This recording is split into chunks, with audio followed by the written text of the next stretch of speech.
the streets, truth under attack. Everybody's loud, nobody's got facts. Feeds keep scrolling, nerves stay tight. Matchsticks flicked in the dead of night. They sell fear, cheap package the lies, while the clock keeps ticking, empires on fire. Can't sit quiet while the world's on edge.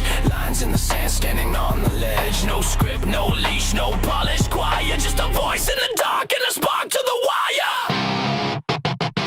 This is and I bring the fire, gonna light it higher. No filter, no fear, I say it raw. Strike the match, let it burn through the fog. This is and I bring the fire, and I bring the fire. Everybody's selling truth like a brand, buying opinions they don't understand. Talking in circles, screaming online. Keyboard courage, borrowed spines.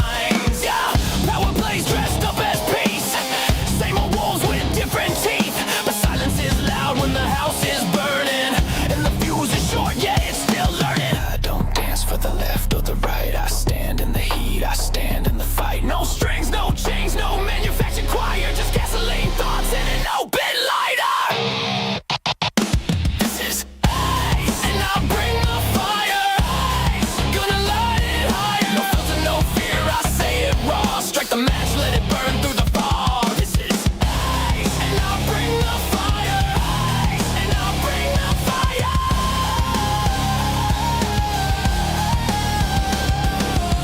fire. World's on tilt, pressure climbing. Truth don't whisper, it's perfect timing. You can't cancel the smoke, you can't stop flame. Say my name when it hits, say my name. Why? Say my name. Say my name. Fire don't ask permission, fire don't need a side.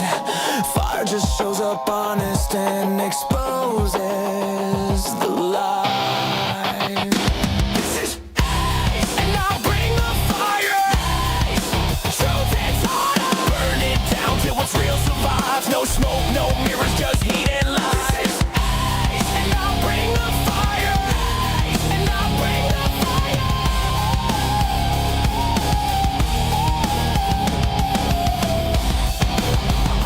American fire.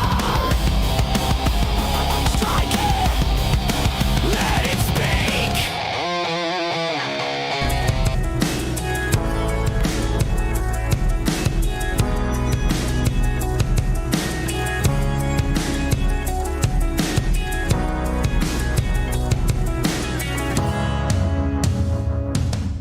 What's going on, everybody? Happy Tuesday. Apologies for being late today. Just had some some stuff come up that had to be dealt with, and so yeah. But I made it. Got a lot to cover today.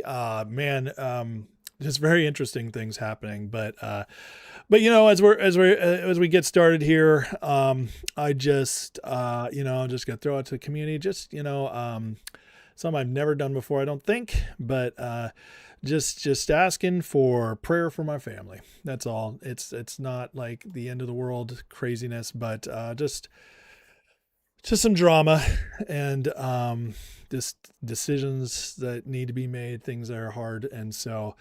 But it's gonna all be okay. But it's tough right now. So yeah, just for anybody out there, praying people, I know you are. But just if you have a few minutes in your spare time, just lift up my family and my kids. Okay, so anyways, it's been a crazy morning, but life goes on. Also this morning, in between, before all this started. Already, I had a quick interview with Rich and Steve today. That'll be on Rich's Politics show. And also Susan Kokinda. I had an interview with her this morning as well, which I will be posting in the next couple of days. So busy. It's nothing stops. So, but that all that together is why we're late today. So appreciate you guys. I see it all in there. Thank you so much. You guys are the best. And this is the best community on YouTube. So thank you guys for everything. And I know when you say it, you mean it. And so I appreciate you guys for that. But with all that said, we're going to get into it because, as always, there's plenty to talk about. In fact, there is plenty of good news going on. Trump just smacked Big Pharma in the face, and people are freaking out about it as he completely changed the vaccine schedule last night. We have obviously things going on in Iran, but then we got the fun of Tucker Carlson and Hunter Biden pretty much just exposing once and for all anybody who's on the fence who Tucker Carlson really is at this point. So we have a really, really interesting, wild grifter report today. So much to get to. We're going to do it as always, quick, fun, have a good time while doing it. But, and again, the community is amazing. Thank you guys all. Appreciate it. I see everybody in the chat. So, you guys are the absolute best, but so very appreciated. All right, let's do some shout outs and we'll call them out here on the Rumble, YouTube. Sorry for X and Kick. I do love you guys. I just can't see your chats. Here on Rumble, we got Pixel Snap, Jocelyn Fagan holding it down, as long as Brenda Joy. Welcome. Thank you guys for watching over on Rumble. Here on the tubes, we have Lisa Doxy, Carnivore King, Camro69, Taya Dye, Carnivore King, Golden Code, Threads, Gen X Mega, William Magdalene, Seth Linerode, Cass Sink, Lil Rue, Klazda, let's see, Tammy Anderson, Miss Titan, Donna M, and many more. Thank you guys for watching. I appreciate all the support. Hit the like, hit the subscribe. We have so much to get to. Let's see. My Dog Boo on Patreon. Diana's asking you a question that's important. Is she, I didn't get it. I'm sorry. I don't see it popped up. So I might have to address that another time. Let's see. Thank you guys. Everybody. You guys are so nice. Yeah, the interview was crazy, wasn't it? So what's up, Dad Bod Todd? All right, folks. Well, again, you guys know the rules in the community. Please hit the like, subscribe, but feel free. Questions, comments, disagreements, all of it's welcome as long as you're honorable and respectful. Treat others as you'd like to be treated. We will ban the trolls, the bots. They are going bye-bye. The way of the dodo. We're not letting them in here. If you want to get my attention, guys, please tag me so I can read it easily in between segments. I will happily answer your questions and comments as long as you're not rude. And as always, if you want to support the channel, super chats are welcome. They are guaranteed to be read and answered. That's my promise to you, which Sleepy Trash Man is leading by example today. Man, thank you, Sleepy. So with $100 super chat, unbelievable. Thank you so much, friend. Says, just came back from an awesome men's retreat, made a big decision, got baptized. Brother, welcome to the family. God bless you. That is incredible stuff. I'm so happy to hear it. Your life will change from here on out. As you change on the inside, God will bless you moving forward. And it doesn't mean it'll always be easy, but it'll always be blessed. That is incredible, Sleepy. Thank you so much for your support of the channel. And man, I'm happy to hear that you said yes. You said yes to Jesus. God bless you, friend. God bless you. I also see Seth Linerode says he's decided to get involved in politics. Wow. Now that's the kind of thing I love hearing. You know, as we get involved, as we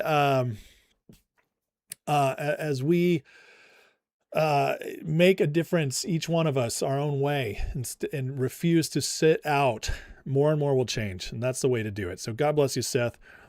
Let's see here. Do I sound like I'm in a tunnel? Is there something wrong with my sound, or is that just Seth? I didn't change anything on my sound. So,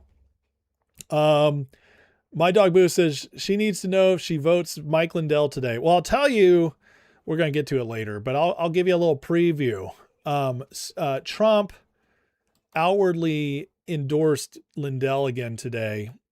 And so what I'd say is this is one of those deals where just trust Trump. Okay. I know we've had some questions on Lindell lately, But if Trump doesn't have an issue with him, I'm not going to have an issue with him. So there you go. That's my answer to the question. Sound is good. Okay, good. All right. Sorry for your sound, friend, but everybody else says it's good. Yeah, Rubio announced his 175. I covered that yesterday. Very exciting stuff. So, okay. Well, guys, again, please feel free to jump in the chat. Questions, comments, please tag me so I can find them. And again, thank you to Sleepy Trash Man for the amazing super chat. Super generous of you. If you do want more access, guys, to me, to the channel, extra content, as well as the nonstop 24/7 Discord, you might want to look at the membership. It is free for the first month. If you click the Patreon link in the description, you guys can get in there and try it out and see if you want to become a regular supporter of the channel, as I am supported by my viewers and listeners. So, okay, we did it. We did it. All right. That's all to start. Thank you guys again for your attention to this matter. We are going to get into it, and we're going to start with something a little controversial, but that's all right. Controversial can be fun, especially when it's breaking some of the bastards out there. I'm just going to say it. Big Pharma, one of the most evil organizations. It's not like one corporation, but it is an organization in a way. It is deep state. It is globalist. It is designed to keep us sick, keep us in them, and also make tons of money off our sicknesses. And so Trump hit them hard last night. So we're going to get into what Trump did last night because it is massive, as well as the exposure that is coming about as part of this, as more and more people wake up to the excesses, the evils of what Big Pharma has been doing to us. So let's get into it, shall we? Last night, President Trump signed an executive order rolling back vaccine recommendations for children. Oh, crazy. This has got people freaking out in all the best ways. What happened? Well, they've completely changed the vaccine schedule, as well as which vaccines are recommended for children. If you're a MAHA fan, this is massive. So we have the gold standard childhood vaccine recommendations, only 11 core vaccines recommended, down from about 72. 6 recommended for shared decision-making, separated the combined MMR vaccine into 3 single shots instead of a combo, and administer them during separate medical visits. Now, I'll tell you, as somebody who's researched this extensively the last few years, and just to be honest, we don't vaccinate our kids. And honestly, they are very, very healthy. So, once you understand, but here's the deal. So some people are going to be like, this isn't enough. Get rid of them all. Well, I'm sorry, but that's not how you move forward and progress, especially with something that is this controversial. You've got to realize most Americans, 65% of Americans, still believe that vaccines are just complete trusted science, not something you mess with. But thankfully, we have other people in there willing to do something much more, I should say, much less extreme than what we've been doing, and break it down in a way that's much healthier for babies. But before I go on about that, let me share some of the things that Trump talked about last night while signing these orders. Here is Trump as he signs to reduce the schedule. This is something very important for all of us, and it's a vaccine EO. I'm delighted to be here in the Oval Office as our administration takes another historic step in our mission to make America healthy again. Today, we're proud to officially announce the United States of America's gold standard childhood vaccination recommendations, and that has to do with many subjects, but including autism in particular. I want to thank the man who has done more than perhaps anyone else to bring about this real revolution, Secretary of Health and Human Services, Robert F. Kennedy Jr., my friend, and doing a fantastic job. I'm proud of you. Give me what a very powerful hand to use. Strong guy. But this is something. Can you guys tell how much Trump loves Bobby? Bobby, as he calls him. Here's a little breakdown. Trump speaking of how they're reducing the schedule. For long and far too long period of time, America's recommended more childhood vaccines than any peer nation, and even twice as many doses as some European countries, and even more than that. In many cases, we're requiring 72 jabs for our beautiful, healthy, lovely, delicate little children, including giving the hepatitis B shot to infants and newborns on top of many other vaccinations. The hepatitis B shouldn't be given until they're 14 or 15 years old. They were given early. For long. You understand, like, what a big deal this is? So, for those who don't know, Hep B is administered to many children almost immediately, like some of them right after they're born. And this is a disease that it's very difficult to contract, either through sexual activity or basically dirty needles. And yet they vaccinate you for it. And it's also been shown to be one of the vaccines that can be most harmful to children. And by the way, how amazing is it that I can actually talk about this stuff on YouTube now? Trump, not only did he just roll back the vaccine schedule from 72 is what regular people are giving to their kids now based on doctor's orders, which is insane. But not only does he roll them back, he also just passed recommendation that no longer give the Hep B to young kids, and also don't give the COVID shot or the flu shot, which means no mRNA vaccines, folks, recommended for children anymore.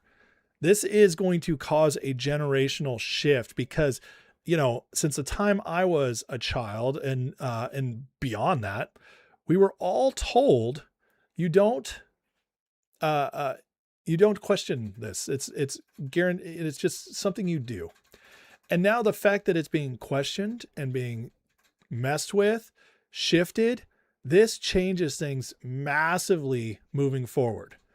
Because now, sometimes on some of these issues that are so intrinsic to our culture, all you got to do is get a crack in the shell. And once you get that crack, it starts spreading over time until the whole thing breaks.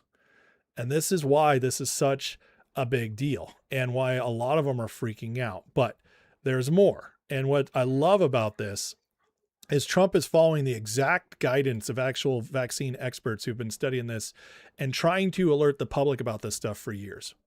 Effective immediately, my administration is recognizing gold standard childhood vaccine recommendations for only 11 core vaccinations against the most serious and dangerous diseases, along with the MMR, which hopefully will be split up. You have the MMR. We want it in 3 separate vaccinations given at separate times.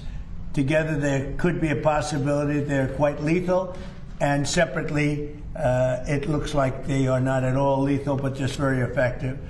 So the MMR, we want to have separate visits, separate times.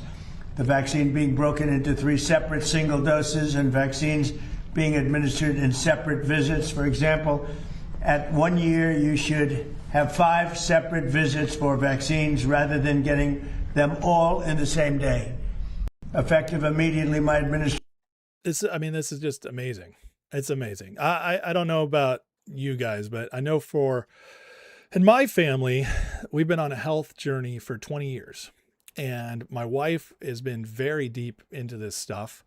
And she, this is the exact recommendation that she has learned from, the experts she's worked with. That is the perfect way as a bridge between basically getting to the point where it's completely voluntary, not pushed at all, versus where we were, which is you automatically just get 72 for your kids and you fight like crazy to not get them. Do you know that doctors get paid by how many of their kids, the pediatricians, what percentage of them are vaccinated? And this is very hard when you don't vaccinate your kids to even find a pediatrician who will accept you and not completely pressure you nonstop. So it's very difficult to get away from it. This is a step in the right direction. And the MMR one is huge because they were just loading up these kids all at once. Here's Stephen Miller with a little more information on what they just did. Millions and millions of parents feel they've been pressured when their children are just weeks out of the hospital to take 5 shots, 6 shots, 7 shots all at once. They're told it'll be normal. Your kid will have a fever of 103 for 3 or 4 days. Your kid will stop eating for a week. Your kid's going to change all their sleep. Don't worry, it's totally fine. It's totally normal. Nobody has studied it. Nobody's looked at it. Nobody's thought about it. The pressure from the pharmaceutical industry and from aspects of the medical industry to pump your kids full of shots days after birth with no understanding of the long-term consequences has been a medical travesty. This is an issue, Mr. President, that you have been leading on for years, and of course the man to your left has been leading on this issue for years as well, too. It's a really incredible moment to stand here today and finally see the concerns of parents around this country addressed. There's been so much heartache where parents have had healthy children with no issues. They know they've been pressured into doing things that they didn't want to do, and medical science has told them for years that their concerns are not valid. This order does 2 fundamental, incredibly important things. First is we get off of this ridiculous path of having our children get 70 to 90 shots. That's is insane. Wantonly accepted. That is so insane. You know, when I grew up, I think we had like 6 vaccines, and now it's up to 72 to 90, as Stephen Miller said. You know what's crazy is that until recently, most people did not question this at all. Maybe 5% of Americans, maybe 10% of Americans question it until about 10 years ago. COVID woke a lot of people up. It's insane. Think about this from just any perspective. What does that do to your DNA? What does that do to your body, introducing all this stuff in your, in your most developmental time before you're 5 years old? What does that do to you? We've never stopped to question it. We were just told, oh, it's safe and effective. But common sense says it's not. Even common sense says it's not. But we didn't question it, did we? Very few did. But thank God we got the right people in here. But this is one of those things that's not going to be politically expedient at first. And it shows you this is one of the biggest steps ever to showing you Trump is not controlled by anybody. Big Pharma, understand how this hurts them? What they push in those shots? And I'm not even going to get into right now the rise in autism, the rise in health issues in kids, obesity, comorbidities, the rise in chronic illness in children over the last 30 years. I don't even have to get into all that, but you can trace a lot of it to the advanced vaccine schedule. And I know they're studying to find the exact link, but I'm telling you, the timing, it all lines up. And so what happens when you get kids sick forever? Well, you get them sick at a young age. You get them hooked on meds longer. Big Pharma makes more money. This is what they want. They want you in that cycle all the time. I mean, think about it. When you step back and you think about how crazy it is what we were giving to kids at a young age. I mean, thank God for this shift. It's going to take a while to trickle down to all the pediatricians and the doctors. There's going to be a big pushback on this. However, this is the start of something big. Remember, each and every one of these shots produces a profound immunological response. So across any large population, if you give a kid shot after shot after shot, you're going to have vaccine injuries. You're going to have immunological issues. You're going to have potentially neurological issues. Secondly, and so important to you, Mr. President, is the unbundling of the shot. Why do you need to have these shots bundled into these packages? Why can't you split it into 5 visits and give this young body, if a parent wants to do a vaccine, 1 shot at a time? Why is it that in Japan you can get a separate measles shot, a separate mump shot, a separate rubella shot, but in America it has to all be packaged together? This is a courageous action, Mr. President. This is an action that ensures the dignity of patients, the dignity of parents. It restores choice. It says we're going to let the parent and the doctor make a sound medical decision. And I'll just say one more time, the fact that you have had the courage to push this forward, knowing the unfair criticisms from some in the establishment, And to give the chance for Bobby, who spent decades representing parents, to stand here today, it's such a profound moment, it's such a beautiful moment, and it's going to lead to such incredible advances in our understanding of children's health and making sure that, yes, we can be a country that has safety and security for our families and our children, while at the same time protecting patient choice. Massive, massive stuff. See, and here's the thing. They're playing this so perfectly, right?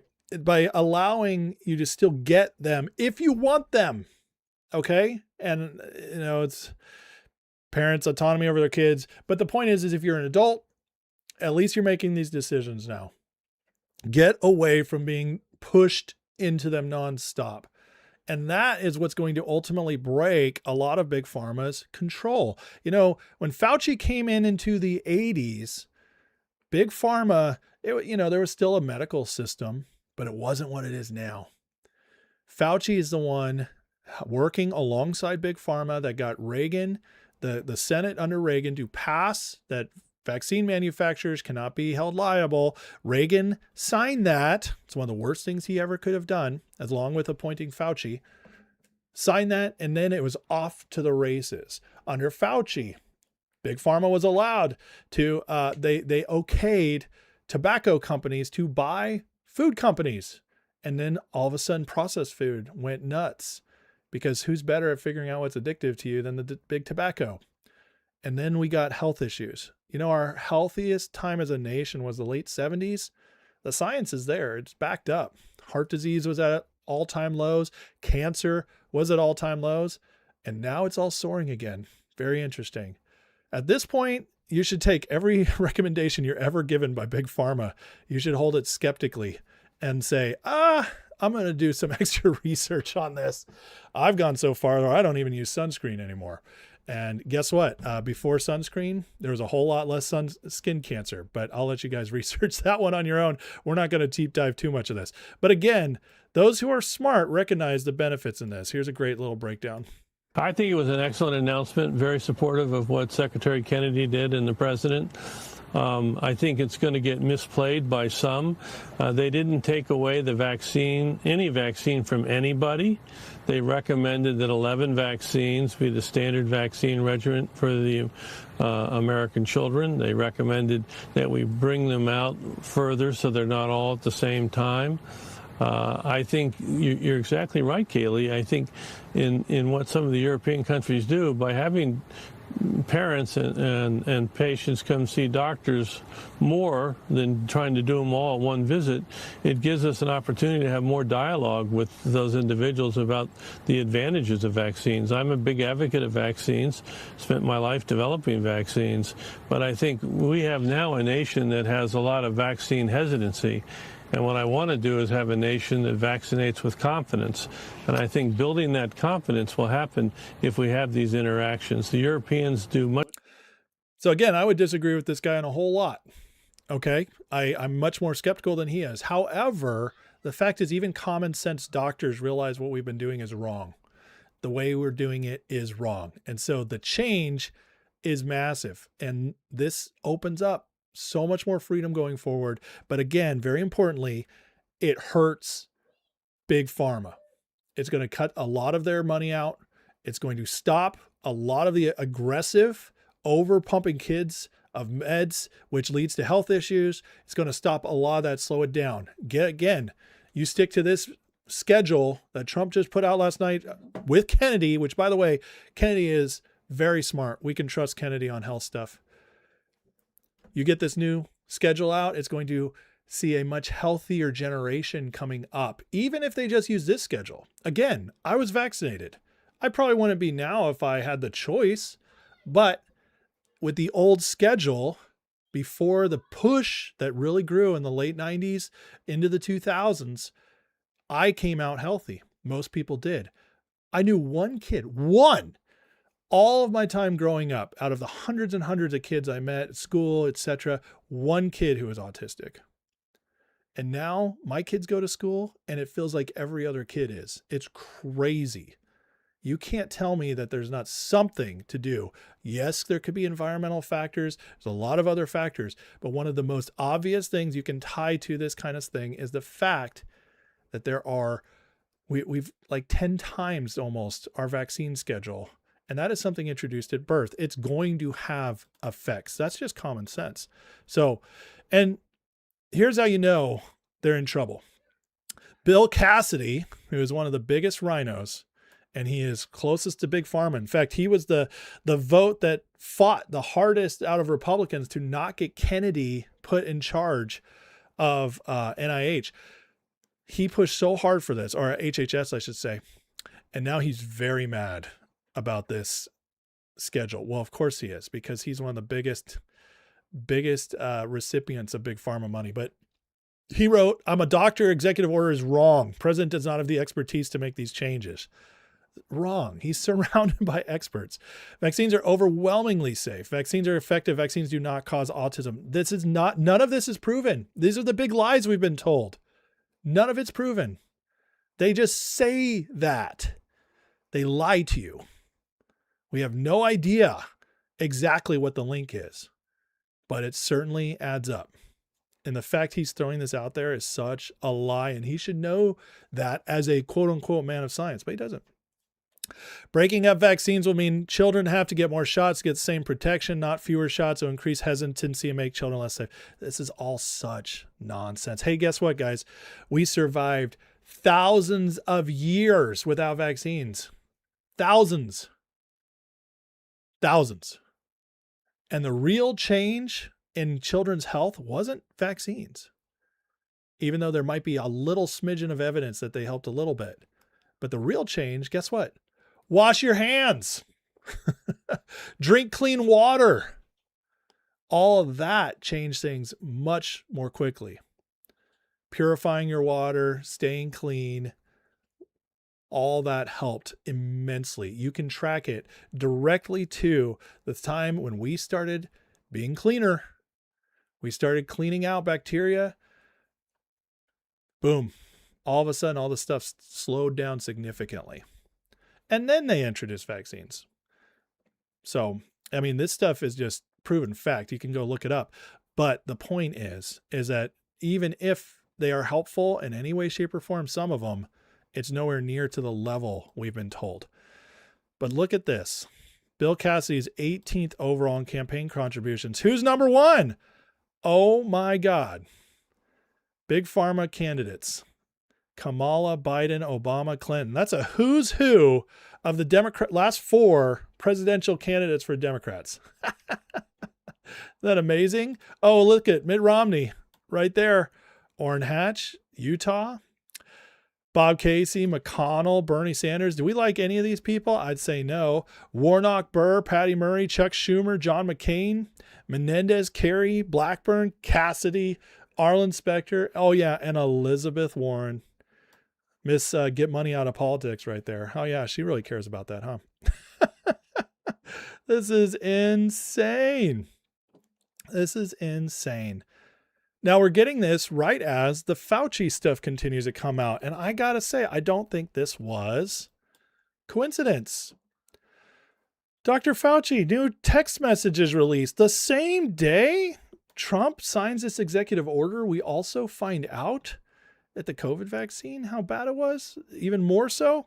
Newly released text messages from Fauci's government-issued phone in January 21, shows he had concern about the second dose of COVID shot theoretically could be associated with miscarriage in the first trimester. You don't say. I knew several women who miscarried after getting the COVID shot. Crazy. But we were told it was completely safe and effective. Wild stuff. Listen to this. This is crazy. Hello. Hi, Michelle. This is Nick and Matthew. How are you? I'm good. So before the vaccines came out, there were 1 to 2 fetal demises every 2 or 3 months. You would see one.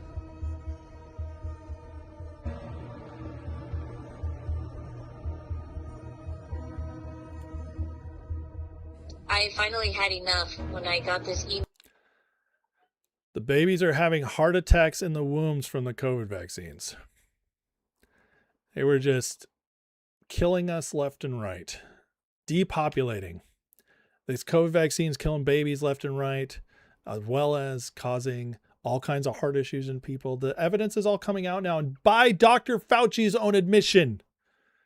Is it coincidence this is all coming out close to when Trump just signed this executive order on vaccines? I don't think so. I don't think so. The COVID vaccine had a 12.6 miscarriage rate for pregnant women, but it was actually 82%. They lied to you by a statistic of almost 800%. An 800% lie. How crazy is that? If you're not furious, I don't know what to tell you. I don't know what to tell you if you're not furious about this. This is nuts. The absolute disgusting nature. Like, how can any of us trust these people ever again? It has to be completely torn down and redone. All of our trust in the system, how we evaluate everything about our health.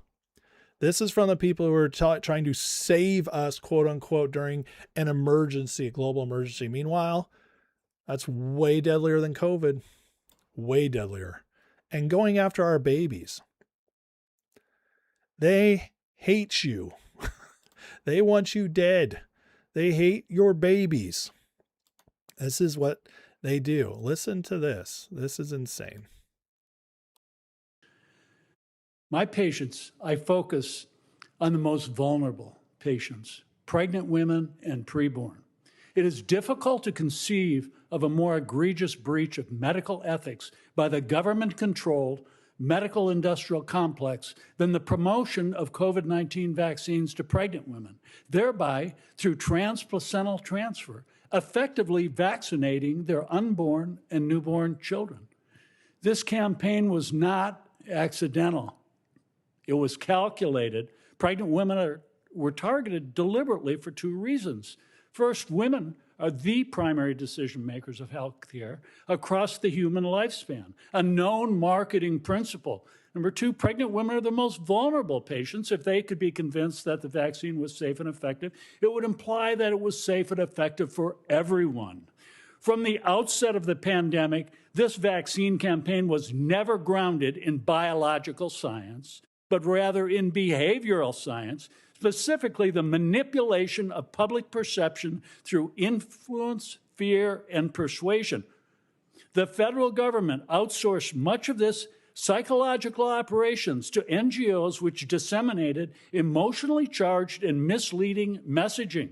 These entities falsely assured pregnant women that the vaccines were proven safe and essential for maternal and fetal newborn health, despite the fact that early evidence indicated quite the opposite. Pregnancy itself was protective against COVID-19 maternal mortality. Dr. Jay Winston, an initiative director at Harvard School of Public Health, described the government's vaccine marketing approach in a 2020 CBS News interview. He explained that the strategy was to, quote, go for the low-hanging fruit, those easiest to pick and harvest, end quote. And the fruit, in quotes, tragically, were pregnant women. Only this deception was institutionalized in the now infamous Shimabukuro study published on April 21st, 2021 in the digital version of the New England Journal of Medicine. 21 authors claimed the miscarriage rate was 12.6%, but the raw data revealed an 82% miscarriage rate in women vaccinated during the first trimester. This figure mirrors the effects of chemical abortion drugs such as RU486. Do you hear that? It mirrored the effect of the chemical abortion drug, and yet they pushed it on pregnant women. This is evil. This is evil. This is the kind of eugenic type crap that they pulled during Hitler's Germany, where they were aborting like crazy. They were killing anybody who didn't seem perfectly like they, the Holocaust of the Jews, plus they killed a bunch of Christians and other enemies. But you know what? They also purged anybody who was physically unfit. They weren't Ubermensch. They killed disabled people, autistic people. They just eradicated them. This is eugenics. This is what they did to us. all to steal an election, all to fix their fake economic system, all to get rid of the movement of getting our country back into sovereignty. These are crimes against humanity. This is the most evil crap available. And this is pushed by the people who are supposed to be in charge of our health. I don't know what to tell you. Your doctor owes you an apology on behalf of these people, whether they're good or not. Some doctors are great people. They've been misinformed. Some doctors have done their research and have grown up and are actually care about your health now. But they're still a part of this. They still, some of them fell for some of the crap, and we need apologies from the good people who are duped, and we need justice to the people who did this knowingly. The evil perpetrated upon us. Think about those poor mothers. Here's Fauci. This is exactly how he was telling pregnant mothers to go get it. By the way, listen to this knowing that he had the knowledge, that he knew what this was going to do to those women. I would like to now update you on COVID-19 vaccination in pregnancy. Next slide. It is very clear now, as I'll show you in a moment, that there are severe adverse outcomes for mother and baby during COVID-19 infection. Therefore, it is extremely important for pregnant women and women planning to get pregnant to get vaccinated. Next slide. Let's look at these adverse events that I mentioned a moment ago. From this CDC MMWR from over a year ago, if you look at an analysis of about 400,000 women and look at the risk ratio of things like intensive care admission, invasive ventilation, extracorporeal membrane oxygenation or ECMO, or death, they all have an increased risk ratio. Next slide. If you look at total numbers, total number of cases of pregnant women with COVID-19 from January 2020 to August 2021, there have been about 110,000 cases, about 19,000 hospitalizations, and 131 deaths. Indeed, COVID-19 in pregnancy is serious. Next slide. Let's take a look at some of those risk factors which increase the possibility and probability of severe illness. One is age, 25 years of age and older, occupation, pre-pregnancy obesity, and chronic diseases like lung disease, hypertension, and pregestational diabetes mellitus. Next slide. What about the safety of COVID-19 vaccines in pregnant women? In over 35,000 participants that were followed in the V-Safe, there were no obvious safety signals. No obvious safety signals. It's lied to you guys, lied to us all. And it's insane.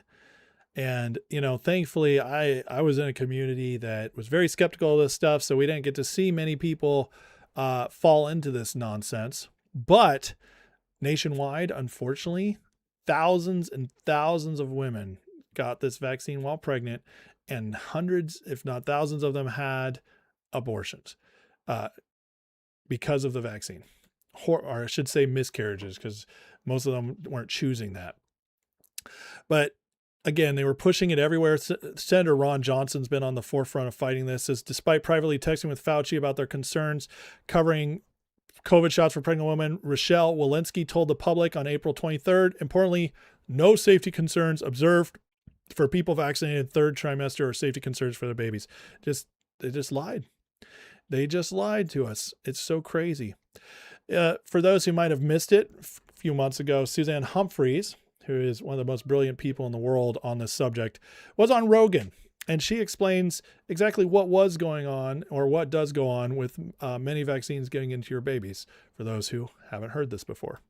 Cells. They used to use those stem cells in research and cosmetics, etc. They're not getting them anymore because of what the COVID shots did to the placentas and those infants. That's not being talked about in the media. Nothing bad about the shots being talked about when we have Kevin McKernan and all these people looking at it going, there's SV40 in it. There was a staphylococcal endotoxin gene. There were 2 snake genes in there. It's a definite gain of function. Nope. we got to put it on the baby vaccine schedule, because any doubts, whether or not well-funded, about the vaccination must not be allowed to exist. That's why. That sounds like a religion. And it's been It going sounds like on. a cult. It sounds like a crazy cult that the whole world's been sucked into. Giving a COVID shot to a baby today is insane. 3 of them. They get 3 by the certain. You'd have to look up the schedule, but I believe it starts at 6 months, and they get 3 of them. Kind of boom, boom, Are boom. doctors really recommending this?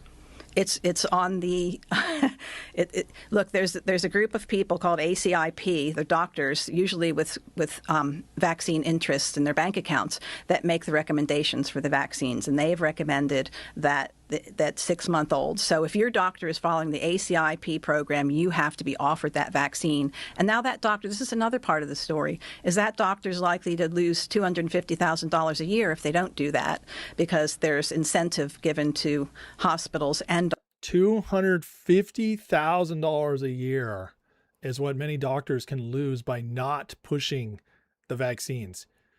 That's a lot of money, especially for doctors who, honestly, nowadays, most doctors, they still do okay, but not like they used to. When you put in malpractice insurance, the overhead, that's why many private practices are closing down. But $250,000 a year, to many of them, that could be the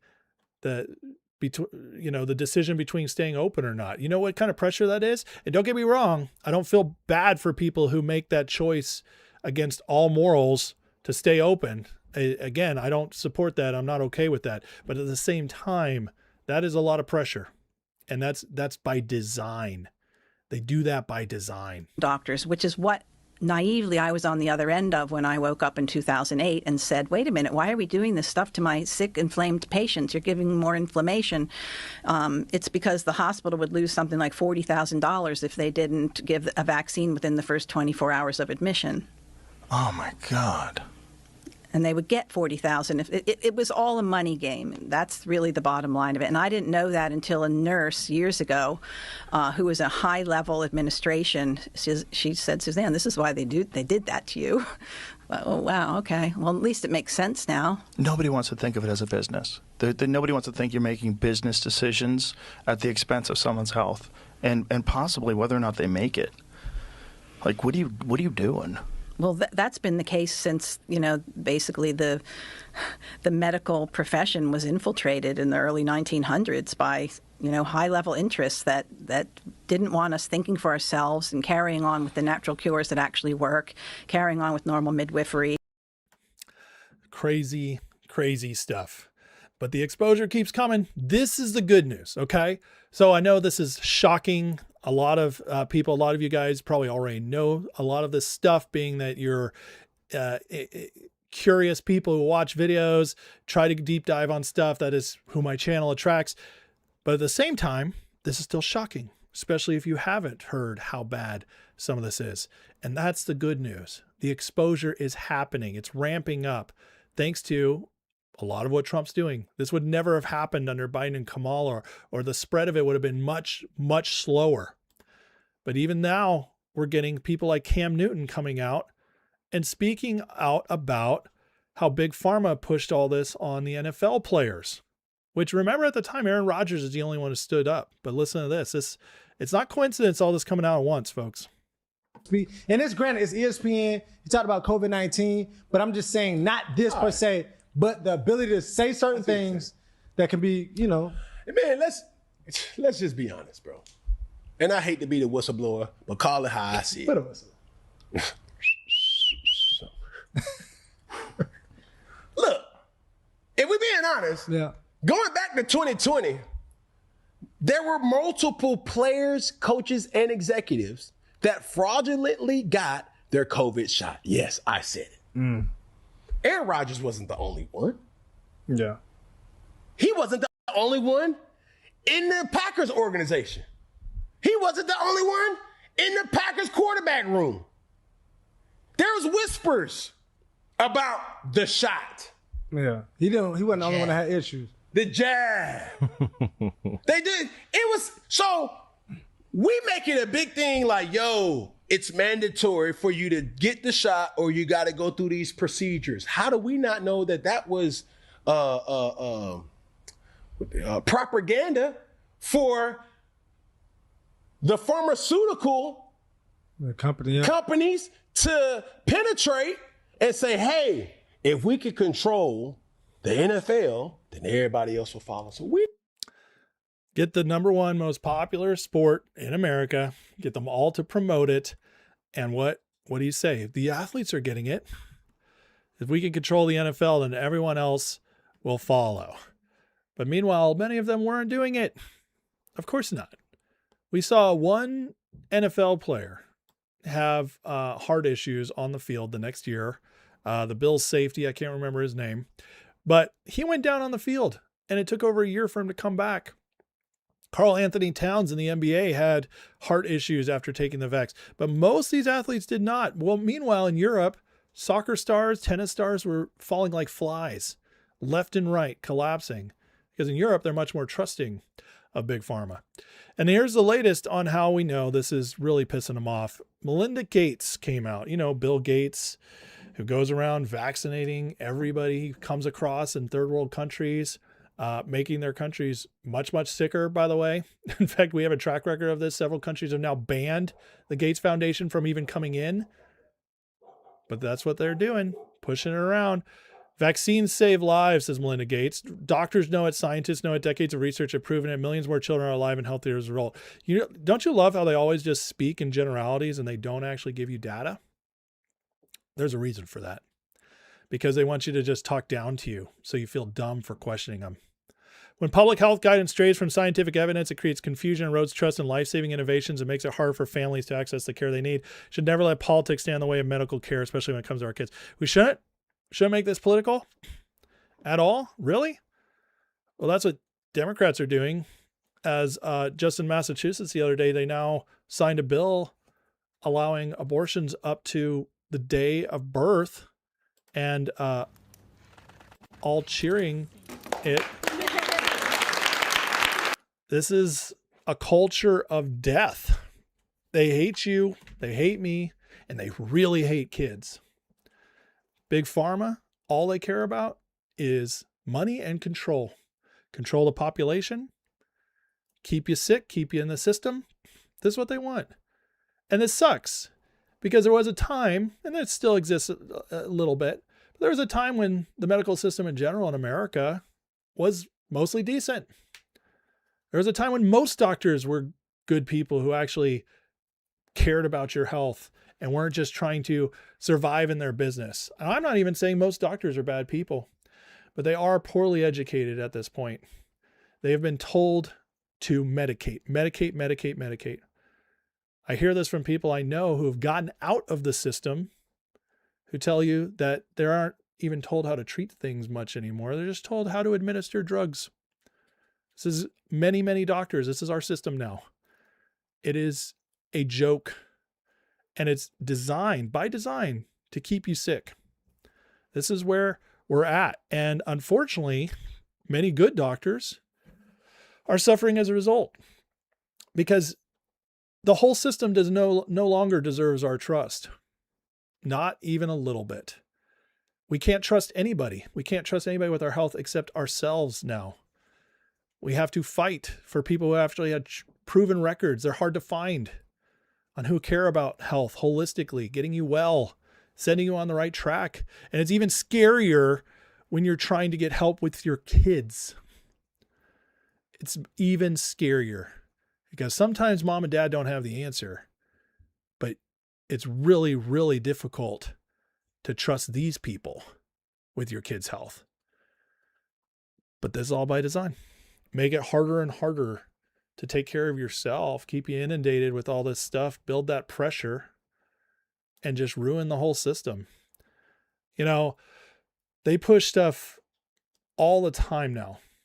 They've changed in the last 30 years. What's healthy for cholesterol? What's healthy for blood pressure? It just keeps going.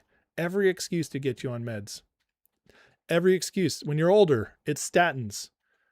Now they're pushing GLP-1s on everybody, which, by the way, all kinds of lawsuits are coming out. People, frozen intestines, going blind, you name it, all kinds of side effects. And what are they doing? They're pushing it as if there's no side effects. It's the greatest thing in the world.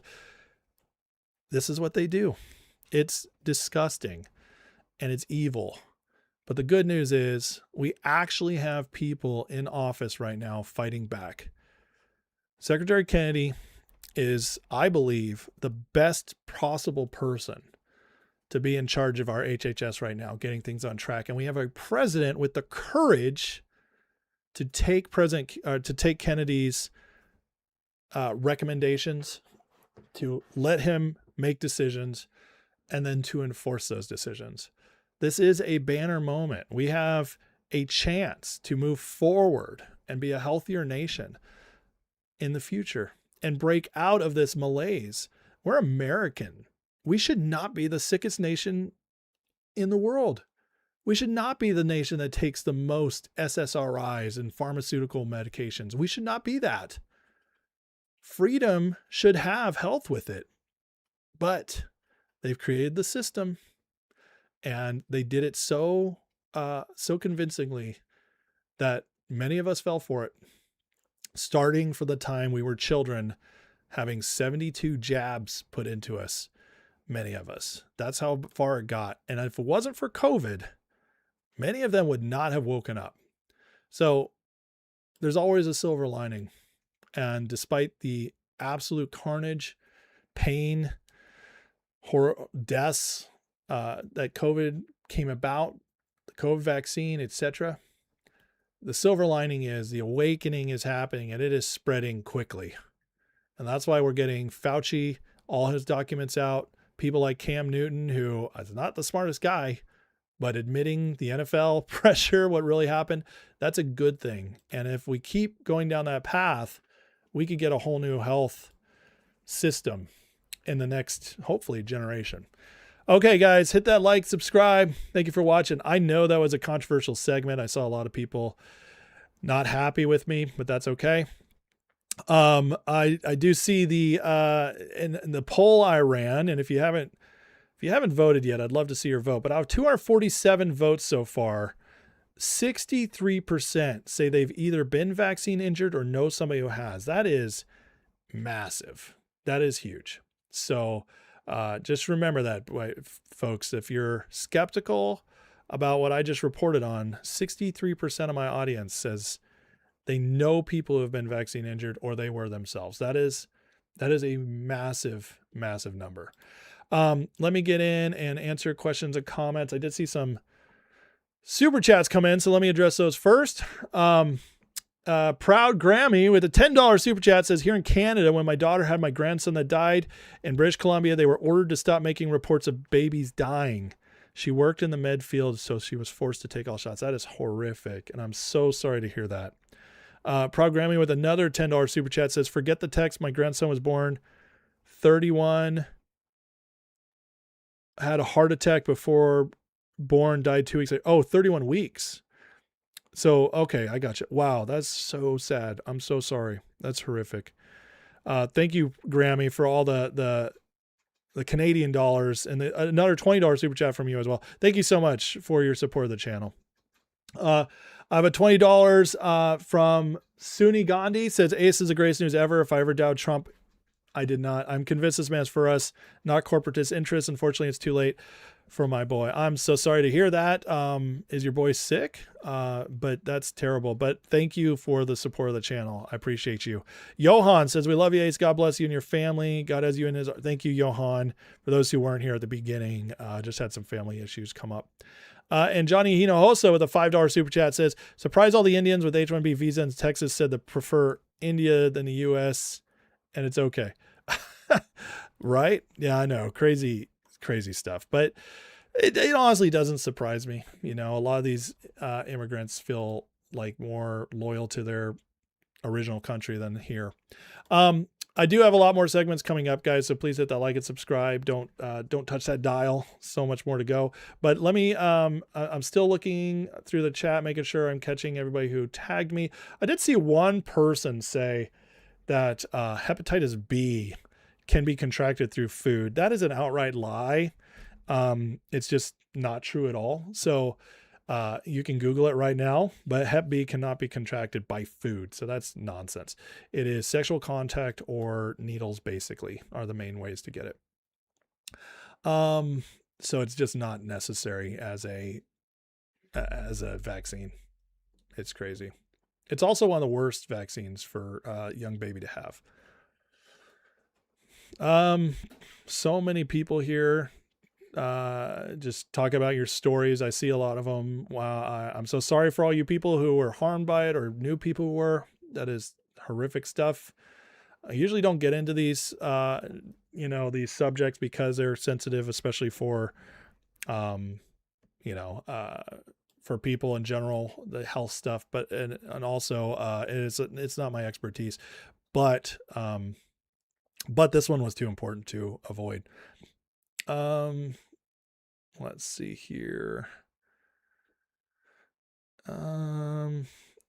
Howard says it was COVID woke me up and millions of others. The only thing that was positive for COVID is exposure. Absolutely. Absolutely.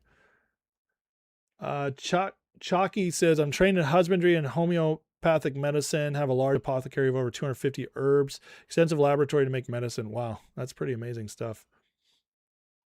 Good for you. Yeah, I don't wear sunglasses anymore either. Lamar Hamlin, that was the name of the guy. Yeah, that was his name. Wob says, I had a hard time understanding reasoning of, well, I had to keep my job. Well, you got to understand, especially in other countries, it's not that easy to get another job.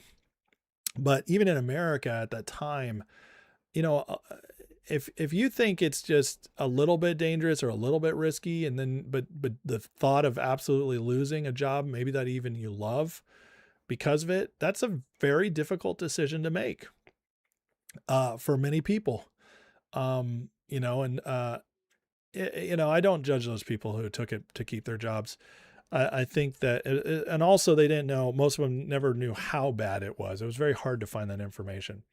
So I understand it. And I feel for them. Let's see here. What else? Okay, not many tagged. There is a lot of comments, so I'm not going to be able to get to a lot of you guys. I'm sorry. If you have anything else you want to hit me up with, please tag me. Let's see. So again, and listen, there's some doctors in the crowd right here. I'm not anti-doctor. I'm anti the current design of our system that doctors fall into. That's what I'm against. I'm against doctors who aren't trying to treat and help people get better, but are trying to just get them on meds. I'm against that. I think most doctors go into the medical field with good aspirations, and they are either jaded and stuck afterwards, or I'm saying most, obviously not all, or they find better ways to do it and they break out. But so I'm not going against everybody who's doctors. It's the system that's set up for them to fail, but then some do fully go along with it, and those ones need to be called out. And, look down upon. Just, it's any doctor that's gone full pharma and just thinks like no matter what you should be on meds. I mean, there's a real issue there. You can I should say it this way. You can fix almost any ailment with better diet, exercise, and sleeping, getting rid of stress. Almost any ailment. Like that should be 90 to 95% of what doctors prescribe. Most don't want to do it because also a lot of them know their patients won't go follow through with it. Because obviously we've been trained also that meds can fix us. We've been trained the easy way out. And so, yes, it's our fault too. I mean, you are ultimately responsible for your own health. That's what it comes down to. Rum Dog, my doctor always asks if I have a cough. I wonder if it's the chemtrails. I mean, some people are more sensitive to that stuff than others, for sure. Had COVID, tested 3 times for antibodies, positive all 3 times. I had to pay for the tests. Yep. Yeah, great. That's crazy stuff. Well, that's the other thing. We were also trained to go to the doctor for everything. When the truth is, like, most of the time you don't need to go to the doctor. Kevin Tweedy, I voted no, but I'm fearful 2 of my friends died from turbo cancer 1 year after vaccination. Man, that would be horrible. I know multiple people who got turbo cancer. Multiple. Right after getting jabbed. DJ says, I theorize Trump making Americans pay off their loans early 25 was a strategic move, plus younger voters to socialism faster, force Dem party show its. I mean, that's an interesting theory. We'll talk about that maybe a little bit in the midterm segment I'm going to do. Saz says, I keep telling my mom to eat healthy instead of taking 10 medication. She eats fruits and vegetables, very little salt, but also processed microwave meals. I mean, yeah, it's everything too, though. It's like, it's exercise, diet, sleep, getting rid of stress. It's hard. How do they know turbo cancers weren't from COVID? I mean, we don't know everything, right? We don't know the full effects of COVID itself versus the vaccines. We don't, but I can tell you a lot of the stuff, the vaccine stuff was tested more than we were told. I mean, Fauci proved it and he admitted it. That's what we're learning is how many tests were on this stuff that they just ignored. I mean, it's right here. So we do know a lot more. We do know a lot more. We do know a lot more than they let us think they know.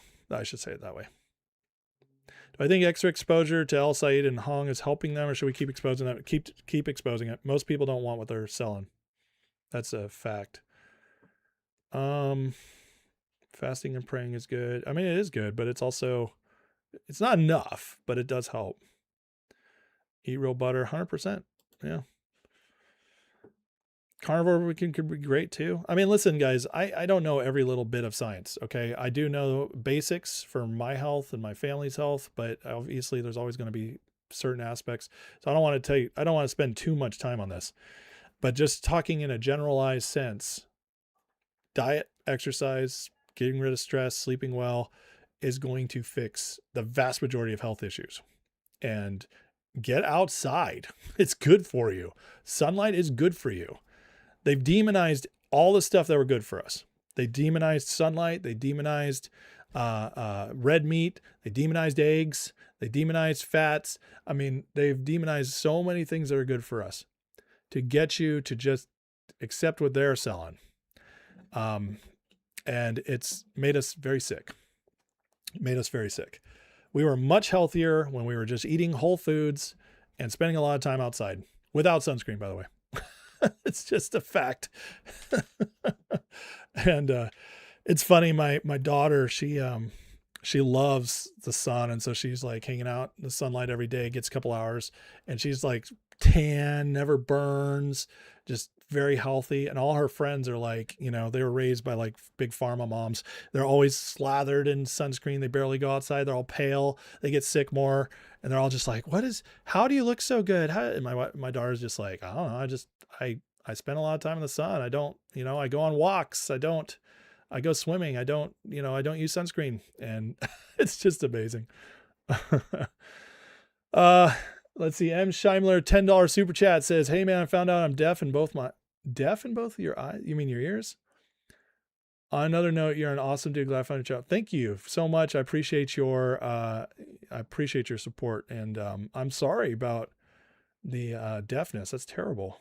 I'm so sorry for you.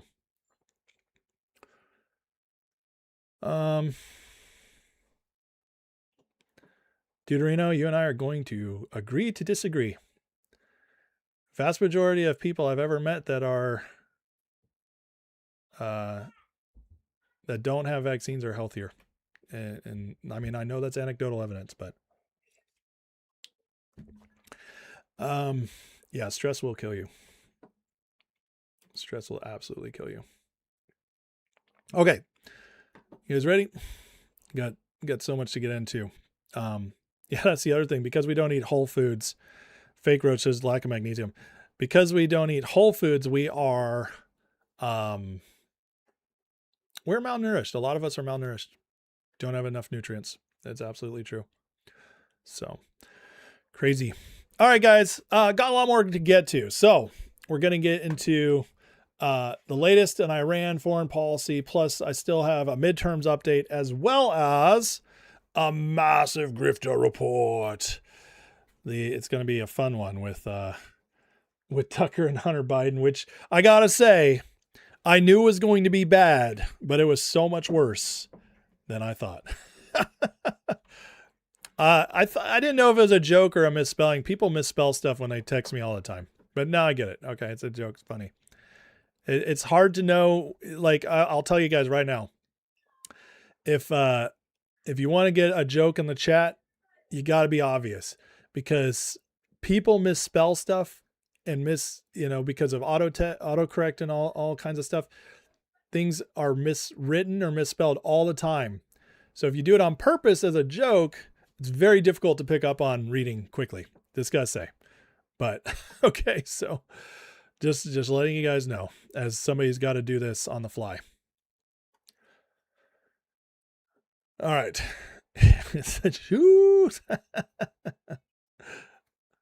What are whole foods? I mean, fruits, veggies, meat, all kinds of stuff. Yep. If whole food is foods that's not a ton of ingredients and not no chemicals. So, all right, let's get into it, shall we? So, last couple of days, we've had some very interesting things going on in Iran as things tended to slow down. We haven't been getting a lot of news, although we did get that Iran asked for reparations the other day. And funny enough, Trump threw it right back at them. And this is excellent because there's been some psyops going on, which they always are going on. And one of those psyops is that Trump has been telling his aides he doesn't care about if Iran has nukes anymore. He just wants the Strait to open. That's been one psyop. The other psyop is we're losing, which they always say that. And then, of course, that we're completely out of munitions, which we're lower than we'd like to be, but we're not out. That's insane. That is a absolutely insane take. But regardless, this is the kind of things they keep saying. Now, Trump blasted this out, and I find it hilarious. Listen to this. It says, I see reps of the Islamic Republic of Iran, or the IRGC, we should say, are asking for compensation for the damage done to them during the last 5 months. Military conflict started because they will not have a nuclear weapon. You see how I did that in all caps?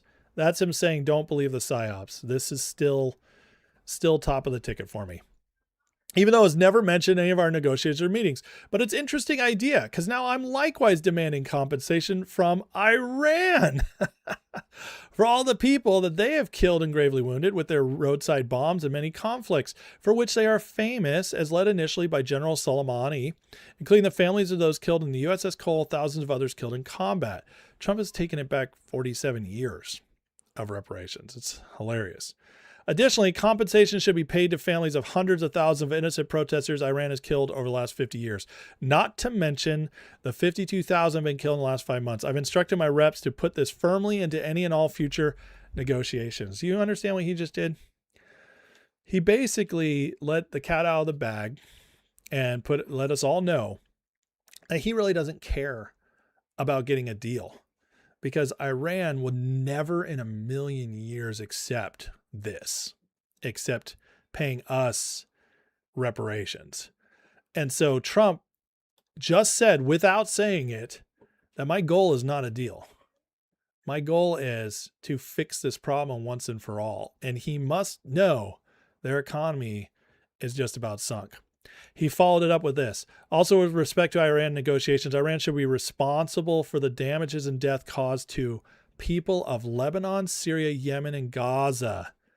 In other words, every terrorist group you guys funded, I'm holding you responsible for their deaths that they've caused as well. Hamas, Hezbollah, Houthis, etc. This is not how you get negotiations. This is not how you race to a peace deal. This is how you put impossible standards that they will not ever accept unless they are completely demolished. That's what Trump's doing right now. And I got to tell you, if Kushner, Witkoff, they were thinking we might get a peace deal here, Trump just blew all that up, which I find fascinating. But it also goes to show you we're in this to win. We're in this to win. Here's Trump or here's them talking about what Trump just said. For reparations, the commander-in-chief is looking to make Tehran pay for the Americans killed or seriously wounded in Iranian attacks. Chief Forward Correspondent Trey Yanks is live in Tel Aviv with the latest. Hey, Trey. Yeah, hey, Brian, good morning. Late Monday, President Trump responded to Iranian demands for compensation in order to reopen the Strait of Hormuz. They asked for money for the damage that we've done. I said, that's a good idea. Well, we're going to ask for money for the damage they've done over a 50-year period, many thousands of people, and maybe damages for the 52,000 protesters over the last 4 months that were killed in Iran.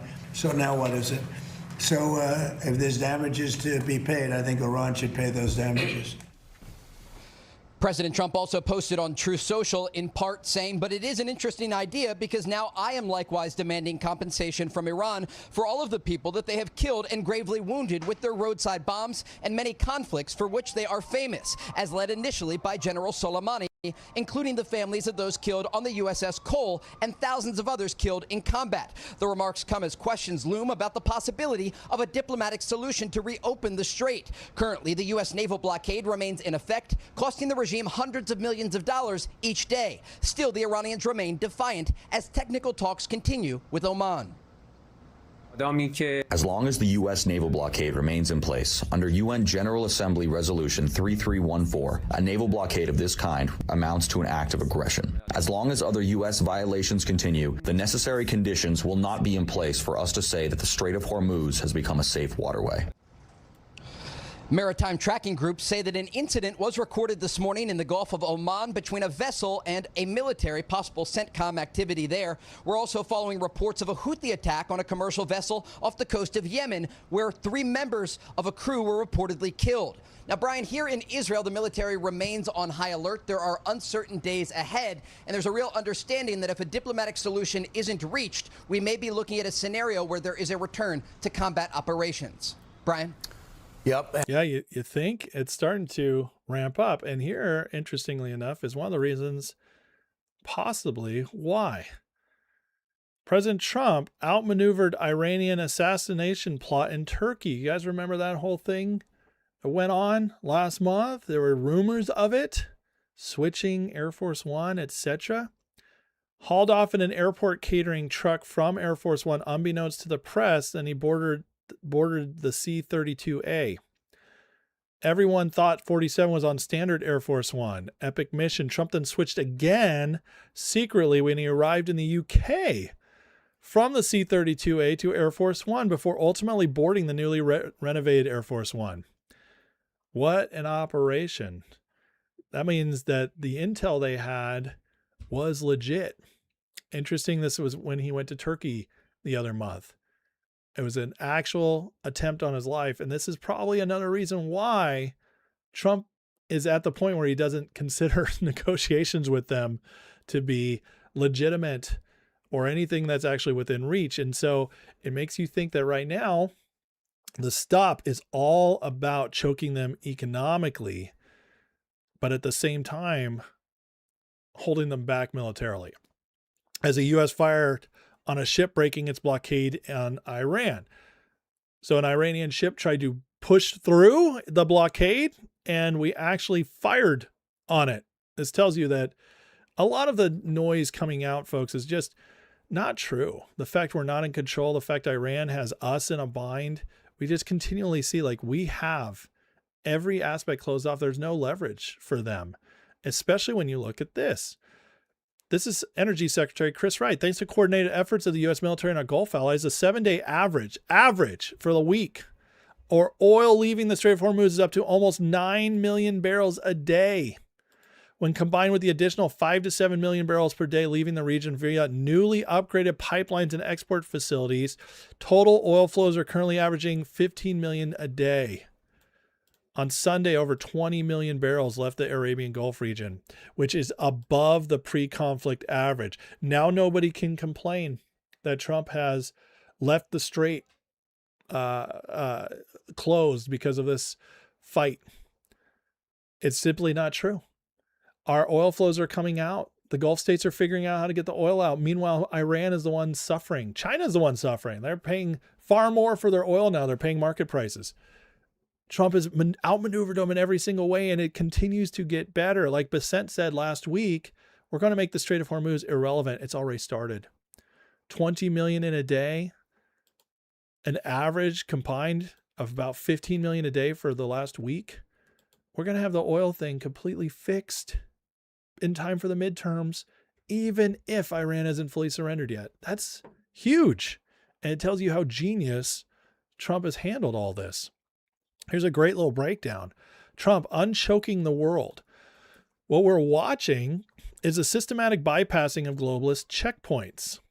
Ports, pipelines, shipping lanes, processing hubs, and financial gates, they wrapped around world's natural resources to manufacture scarcity, manipulate prices, and hold entire nations hostage. This was the City of London system, the way they manipulate markets, the way they have some control. Geography gave them narrow passages. They built engineered dependency around them.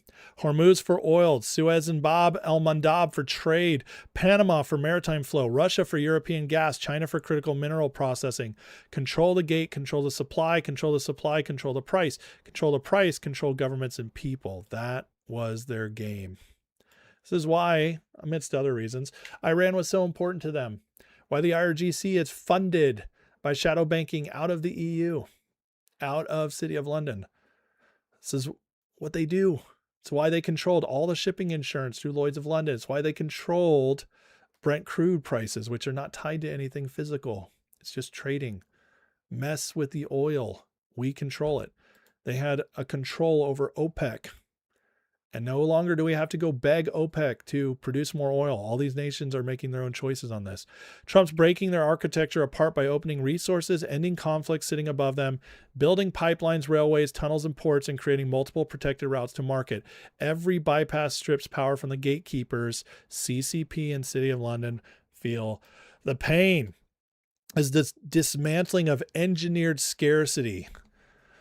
All those years. There's not enough. They're not pumping enough. We can't control it. We're weak. Biden, Clinton, Obama, Bush, all running to OPEC, begging them, running to Saudi Arabia, begging them to produce more oil. Now we produce more than all of them. And the only reason the oil prices haven't plummeted yet is because the globalists pushed the eco-engineering, the global climate change scam that caused them to kill a bunch of our refineries. And so we don't have enough refineries for all of our oil. And some of our refineries have to be changed for the oil we are producing. That takes time, take a couple more years, but eventually we'll be fully self-sustainable on oil and natural gas. And that, friends, is going to bring a lot of wealth to it, but also all these choke points being changed, pipelines being built. In a couple years, Iran will never be able to have leverage over the world again because the Strait of Hormuz won't matter. This is what's happening. Replacing a global system built to extract, manipulate, and control with a sovereign circulation network designed to keep energy, minerals, food, and trade moving. What did Trump do last week? Set a major initiative to invest in our minerals. Get us to be unearthing our own rare minerals so that we don't have to run off to China anymore. The old world controlled civilization through choke points, emerging world routes around them. I love this graphic, just how changing everything, the old architecture versus the bypasses. And you just see all these new lanes opening up. It's brilliant. It's brilliant. And it tells you one of the main reasons we did this. It's absolutely huge, and it's going to change the world moving forward. It's going to lead to more peace. It's going to lead to more abundance. It's going to lead to more prosperity. And it's going to lead to the breaking of the globalist influence. All this fake control, this fake price manipulation, it's all going bye-bye. So again, we're winning, and it's starting to open up. I mean, these numbers are huge. The numbers are huge. Remember, they currently are in control. The Strait of Hormuz is closed. That's what we keep being told. How are you closed when 9 million barrels a day are moving through in a week? It doesn't sound very close to me. But again, I digress. And while this is going on, what does Trump pull off? Oh, he just got our hostage back from Russia. Interesting. Trump getting along with Putin again. Listen to this. I'm proud to announce American citizen Robert Gilman, former U.S. Marine, is coming home. In a well-known media story, Robert was imprisoned in Russia in 2022 during Biden. It's fascinating that he adds during Biden. He's trying to tell us there's a connection there. After my discussions with Putin, Russia has agreed to release him on a humanitarian basis. We appreciate this decision and the fact Russia asked for no one in return. No exchange took place. You guys remember when Brittany Griner was over there and Biden gave them the Merchant of Death, one of the biggest arms dealers in the world, traded him for a WNBA player? No exchange this time. That's huge. Robert will land at Andrews Air Force Base in D.C., where my reps, some of whom are playing with him, will welcome Robert back to the USA. I spoke to him, and he had one request: a great cheeseburger. I'll take care of that. During my administration, we prioritized bringing home Americans detained abroad and have done so at a level never seen before, returning hundreds of people to their family. We've also freed many non-Americans who are under capture in different countries throughout the world. Robert Gilman's been reunited with his wonderful mother, Nancy, who's also on a plane with him, and soon get to see all of his loved ones. Thank you to my incredible team, including my special envoy, Steve Witkoff, special envoy for hostage, Adam Bowler, Senior Director for Counterterrorism, Sebastian Gorka, Jared Kushner, and the many others who made this possible. Who just came out the other day and said that Kushner, Witkoff were completely useless? I believe it was Steve Bannon. Interesting. Meanwhile, they're getting Americans home. Absolutely huge. And again, with Russia, who asked for no one in return, seeds of what's to come, folks, seeds of what's to come. Our relationship with Russia is going to get stronger and stronger moving forward as we settle into this new world of sovereignty and not globalism. The allyship with Russia is going to grow. The benefits of having that allyship will grow. And it's not about saying Putin's a good guy. It's not about supporting what Russia may have done in the past. It is saying we recognize you as a sovereign nation on the world stage, an important nation. You guys don't mess with us. We won't mess with you. And in fact, let's see how we can help each other prosper. That is the new world Trump is building. That's a world that has a whole lot more peace and prosperity in it. And we're just seeing how everything Trump's doing is building to that point as he gets this all taken care of. Brilliant stuff. And again, it just makes Iran make more and more sense seemingly every day. All right, guys, hit that like and subscribe. Next, we're going to talk about the midterms, how the Democrats are the freak out continues, including Morning Joe now joining the Carville train and absolutely freaking out. So that's going to be fun. We're going to cover that. And then, of course, we're going to end with a grifter report today. Hunter Biden and Tucker Carlson. So don't change that dial. Don't change that time, that bat dial. Stay here and we're going to get to it. But first, let me check in the chat, catch up with everybody. Let's see. I saw None of Your Business with a $20 super chat on Rumble. Says, thank you for streaming on Rumble. You're welcome. None of Your Business. Nanya. You're very welcome. Thank you for the support. And I love Rumble. I wish their algorithm was better. It makes it impossible to be discovered, but I'm still going to show up for the people who show up there. M. Scheimler says, media saying Trump will lose midterms, same way they said he would lose the elections. I'm pretty sure Trump will win the midterms. I am still leaning that direction, especially with what we're seeing more every day. So thank you for the $10. Ministry of Wrong Thing, $10 super chat says, if you want to know how bad Big Pharma's influence goes, several versions of the Bible app skip from Matthew 17:20 to 22, where Jesus talks about using prayer and fasting to kill. It was interesting. I have not seen that. So that's fascinating. I'll have to go look at that. Wow. No idea. All right. Thank you, guys. Let me make sure I'm not missing anybody who tagged me. And then we'll get into it. Any insights on diabetes diagnosis? No, I don't know enough on that. I do think there's probably a chance. Let me put it this way, and I don't want to spend much time on this because I did spend a lot of time in it the last segment, but I will say this. I think nearly every chronic disease at this point is probably overdiagnosed because it gives Big Pharma a reason to medicate you. So I'm not saying it, at the same time it hasn't risen, because diabetes obviously has. I mean, just look around at all the overweight people. But is it also possibly overdiagnosed? They have changed standards on many things over the years to make it easier to be sick by their standards. So just that's all I'll say on that. Look into it yourself. Remember, take responsibility for your own health. Why is the oil price back over 83? Because there is still, well, I just talked about the refineries, but there's also still just, it's oil in general worldwide is still a little bit slowed down from where it was before. This, again, those numbers I just shared are just in the last week. It's still going to take a little time to get to normal, but it's starting to get there. And we're not far off. And remember, for everybody complaining or saying, oh, why is it not here yet? Remember, guys, they told us it was going to be 130 a barrel, 150 a barrel. That's what they told us. It's not even close. Okay. Not even close. And it hasn't gotten close. All right. So, just going to leave that there. Did I see General Flynn's rant on Witkoff and Kushner going to Moscow? Ah, yes. Flynn was harping on Witkoff and Kushner. Listen, Flynn, I've told you guys I don't trust. I still share his stuff when I think it's interesting, because I'm not 100% sure on Flynn, but I do have a lot of distrust in him right now. So I'll leave it there.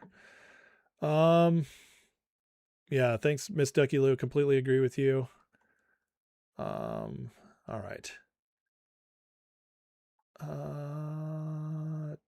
What's the historical first? What did I miss on that? Didn't make sense to me why Trump would make students pay off loans in a bad economy. Well, you got to understand, most of those people with student loans, first of all, they accepted the loans. Let's not forget that. Okay. Let's not forget that. Also, those, what they were given leniency on their loans, that was during COVID. That was during crisis time. And yet Biden allowed that to carry on for the next 4 or 5 years. I'm sorry, but if you take on a loan, that's on you. Even if you're 18 and stupid. Are they predatory? Yes, absolutely. And they should have caps. They should be easy to pay back. They should work with you. All of that is true. But should we be wiping away the loans of people who, of college graduates who are supposedly in the upper class, or at least the, most of them are white collar, usually make more money, stuff like that. No, I don't feel bad for these people. Why should they get all that money, forgiven if they're not providing a service to the United States? Why should they get that money forgiven when a trucker is not getting any help? When the plumber isn't getting any help? It's one of those deals where you're taxing the working class to pay for the white collar class. That's disgusting to me. And I don't feel bad for them. I don't. I mean, I feel a little bit bad that they were duped into taking on these loans, but a lot of these people have some of these people have $250,000 in student loans for gender studies. Okay. Don't forget that. That is stupid. And there's a penalty for being stupid. And sometimes you have to do the hard thing to grow up. And the other reason Trump did that is because the vast majority of these people are liberals. They aren't going to vote for Trump no matter what. And so A, you're kind of doing the right thing by forcing them to face consequences. And B, you're not hurting your people at all. So, it's like, that should be an after effect, right? He's president of us all, but at the same time, it is considered. Okay. It's absolutely considered.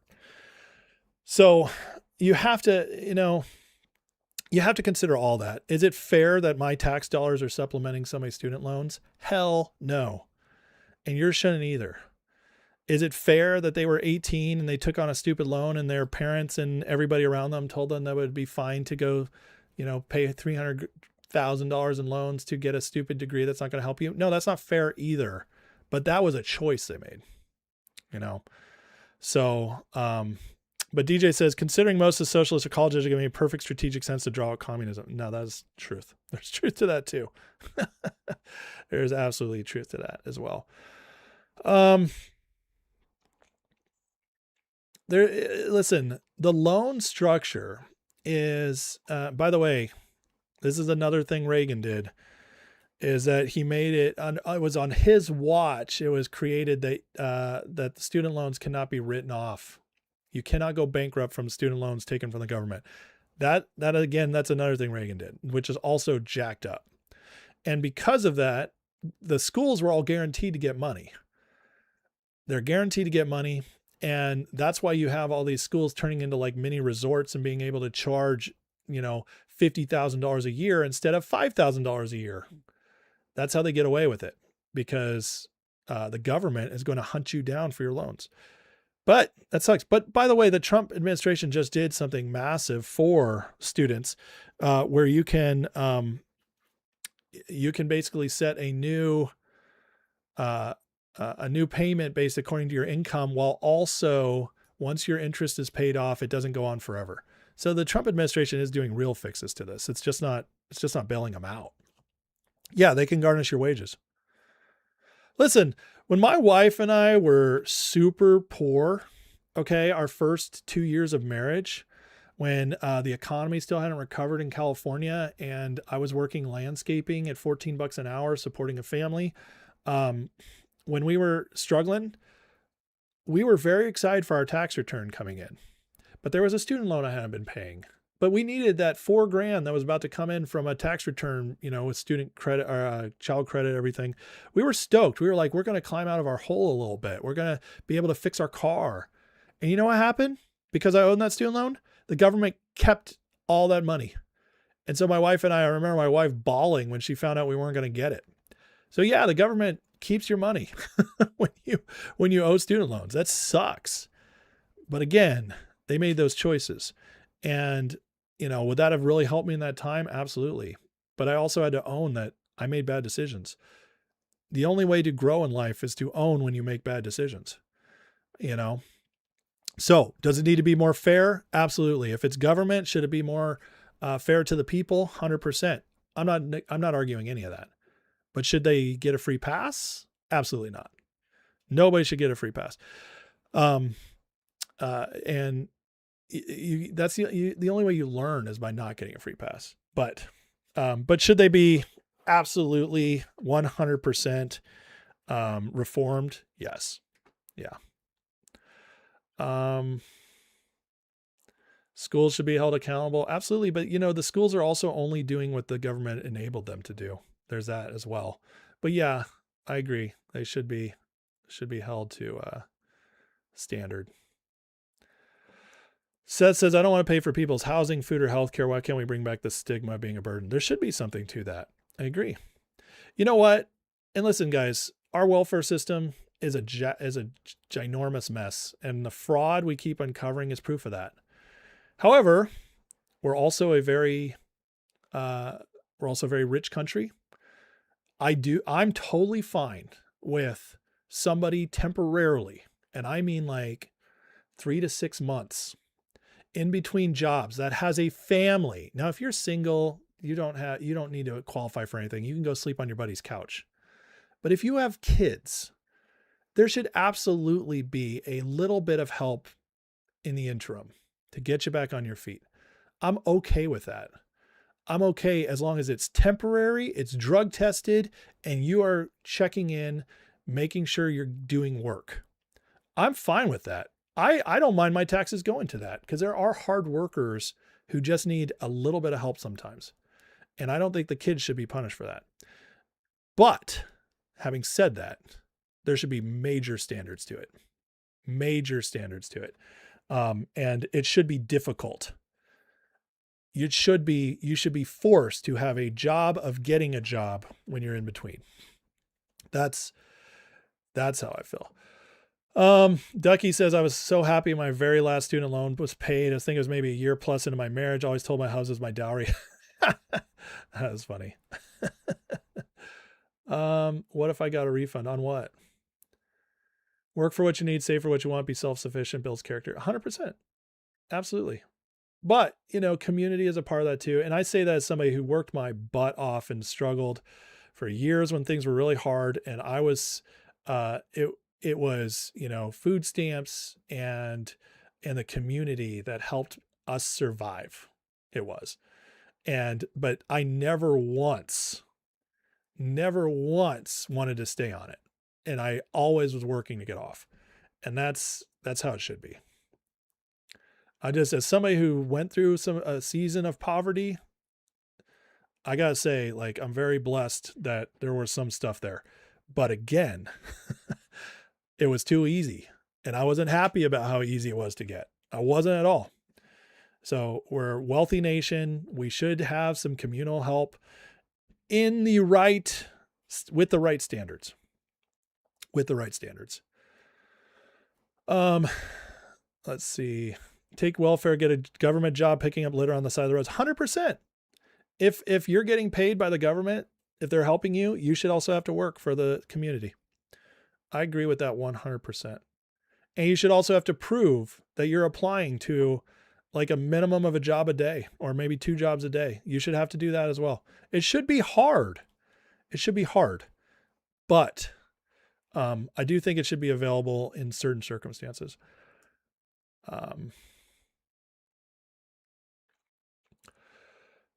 Beretta says, you file for bankruptcy, you blow any credit you have out of the water, it takes decades to recover from bankruptcy. Yeah, it can. But it also sometimes is better than making $2,000 payments every month. You can live. Listen, I lived for years without bad credit and it barely affected me. Sure, I couldn't buy a home and I couldn't buy a brand new car, but other than that, my credit didn't do jack for me. So, it's not that big a deal. I would rather say I'm making 60 grand a year. Okay. This is all hypothetical, but say I'm making 60 grand a year and I have $200,000 in debt. And I'm barely I'm barely feeding my family. And if that debt payment of, say, at that point, it's probably, $1,200 a month minimum, if that was gone, I'd be fine. Heck yeah, I'd do that. I'd declare bankruptcy, because in 7 years, it's off the record. Then I rebuild my credit. That's worth it, especially when you're young, because you're going to be paying that off for a lot longer than 7 years. Absolutely. Hand up, not a handout. I agree with that. Student loan forgiveness paid off by tariffs. Screw that. There's way more stuff that needs to be paid off by tariffs than student loan debt. Sorry, DJ. I disagree with you there, brother. Should put up a poll here of your viewers. Ask how many have faced poverty. Okay, I'll do that, and then we'll move on to the next segment. By the way, 61% of 440 votes said they know somebody has been vaccine injured or they were vaccine injured. That is massive. That's massive. Okay.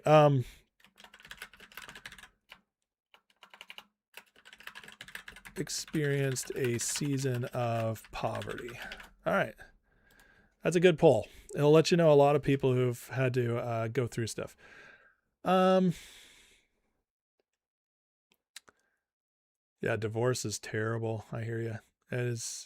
They say divorce is they say the only thing more shocking to your life and your emotional world than divorce is losing a child.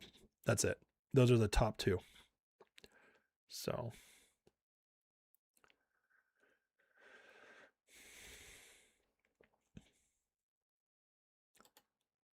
Oh, sorry. Define poverty. Okay. Define poverty. Yeah, because poverty in America is not like, it's not living in a hut. So what would poverty be? Poverty is like, I think if you can barely afford food and you're relying on the help of others to just get by with basic needs, that's poverty. And I mean basic needs, shelter and food. If you're relying on others for that, you can barely get by, you can barely get your car, you're putting $5 of gas in every 3 days because that's all you can afford, that's poverty. Okay. So that's what I mean by poverty, where you actually need help to get through basic needs when you're working, when you're trying. Okay. That's what I mean by poverty. That's American poverty. Okay. That or worse. No iPhone. No, that is not poverty. And it's not even a financial assistance from the government. I just mean like you literally wouldn't make it without help, even though you're doing everything you can. That's poverty. It takes it, and that's hard. It takes a while to break out of that. Yeah, you're right. Different bankruptcies can stay on longer. 100%. Diane says, I'm born and raised hillbilly elegy of Vance book, 5th, 6th generation. That's incredible. Good for you for breaking out of that.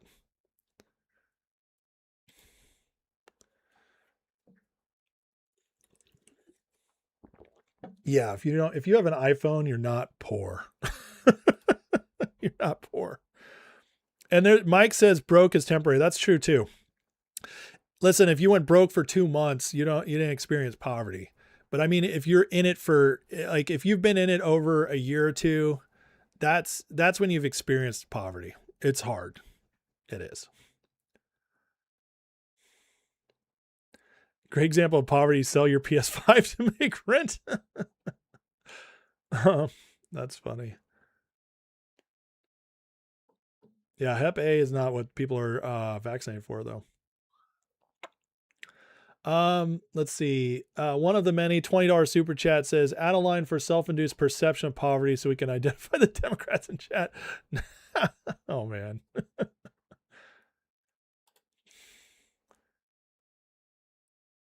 Yeah. So let me just give you guys where I was. Okay. My wife and I was working full time, and extra side stuff every time I could get it. I often had to borrow money to pay the rent, and we were regularly at the food pantry, and most months I had to choose what bills to pay, and I had to stagger them. So 1 month I'd pay energy, the next month I'd pay water, and just begging for help, talking to the companies, getting every single opportunity to, have, payments lowered, all that. And doing that for years. That's what I mean by poverty. Like getting into, and God was good. We had church friends. So like we were able to get into like houses to rent and stuff that we would not have been able to do on our own.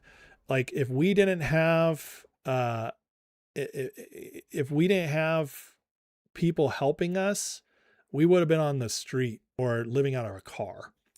That, and I understand everybody's got their own idea of poverty. I feel like poverty is a lived experience, whereas broke is like you made a bad decision, you lost all your money, and now you're building back, and it's very temporary. I define poverty as living broke for an extended period of time. Okay. And I know everybody's going to disagree with that. Everybody's going to have their different, thing. But to me, that is, in America, that's poverty. Okay. So that's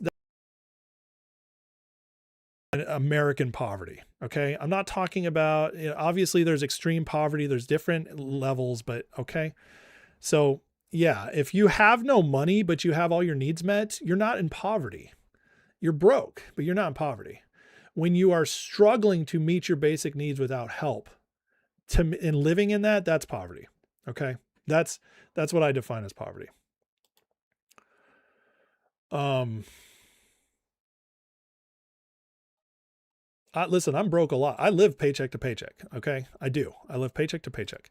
I can barely ever, it's like, I barely ever have anything left over by the time my next, payments come in. That's how I live now, but I'm nowhere close to being in poverty. Okay. Like we drive old cars that are paid off. We live, within our means. But, I have a house, like my kids are well fed. I don't worry about, like we don't have a lot of amenities, but I can't complain about my life. So, okay, but yeah, I mean, but I'm not poor. Like I've lived, dude, I know what it's like. I am able to support myself and my family now. That's a different world. It's still living paycheck to paycheck, but it's not poverty. There's a big difference. I've lived both. I've lived first world poverty. Yeah. First world poverty. Not broke, but badly bent, says Diane. Thank you, Amir. Appreciate it. I don't need any. I'm not relying on the goodness of others' hearts to survive anymore. So that's different. I mean, technically, I guess I am because I'm a viewer supported show. So, So anyways, I had a motorcycle collision because of an idiot on his phone. I had 2 jobs. One refused to let me go. Insurance refused to pay. So I still had a job even though I was getting no money. That sucks. I'm so sorry. Yeah, I'm maintaining a standard of living. That's a good way of saying it, Mike. Absolutely. Okay. Oh, Lord. We got way off subject today. That's okay. That's fun, though. That's fun. But, let's keep talking about how we can build wealth by voting the right way and building our country.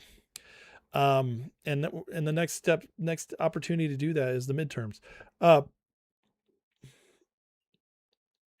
And I believe we have a lot more opportunity ahead of us. So, all right, let's talk about the midterms. Okay, let's talk about what's coming up. Well, we just had a big movement towards the midterms, and this is a perfect example of A, how we're winning, and B, why every vote matters. In a pretty stunning turn, there was a recount just now in Indiana, where a recount of the vote flipped the state Senate race and put in the MAGA candidate. We got rid of anti-MAGA redistricting Spencer Deary, and it was over 3 votes. That is wild. Deary was initially declared a victor by a margin of 3 votes, but technical issues led the commission to throw out several ballots for both the candidates, turning it into a 3-vote win for Copenhagen. 6 votes decide the election.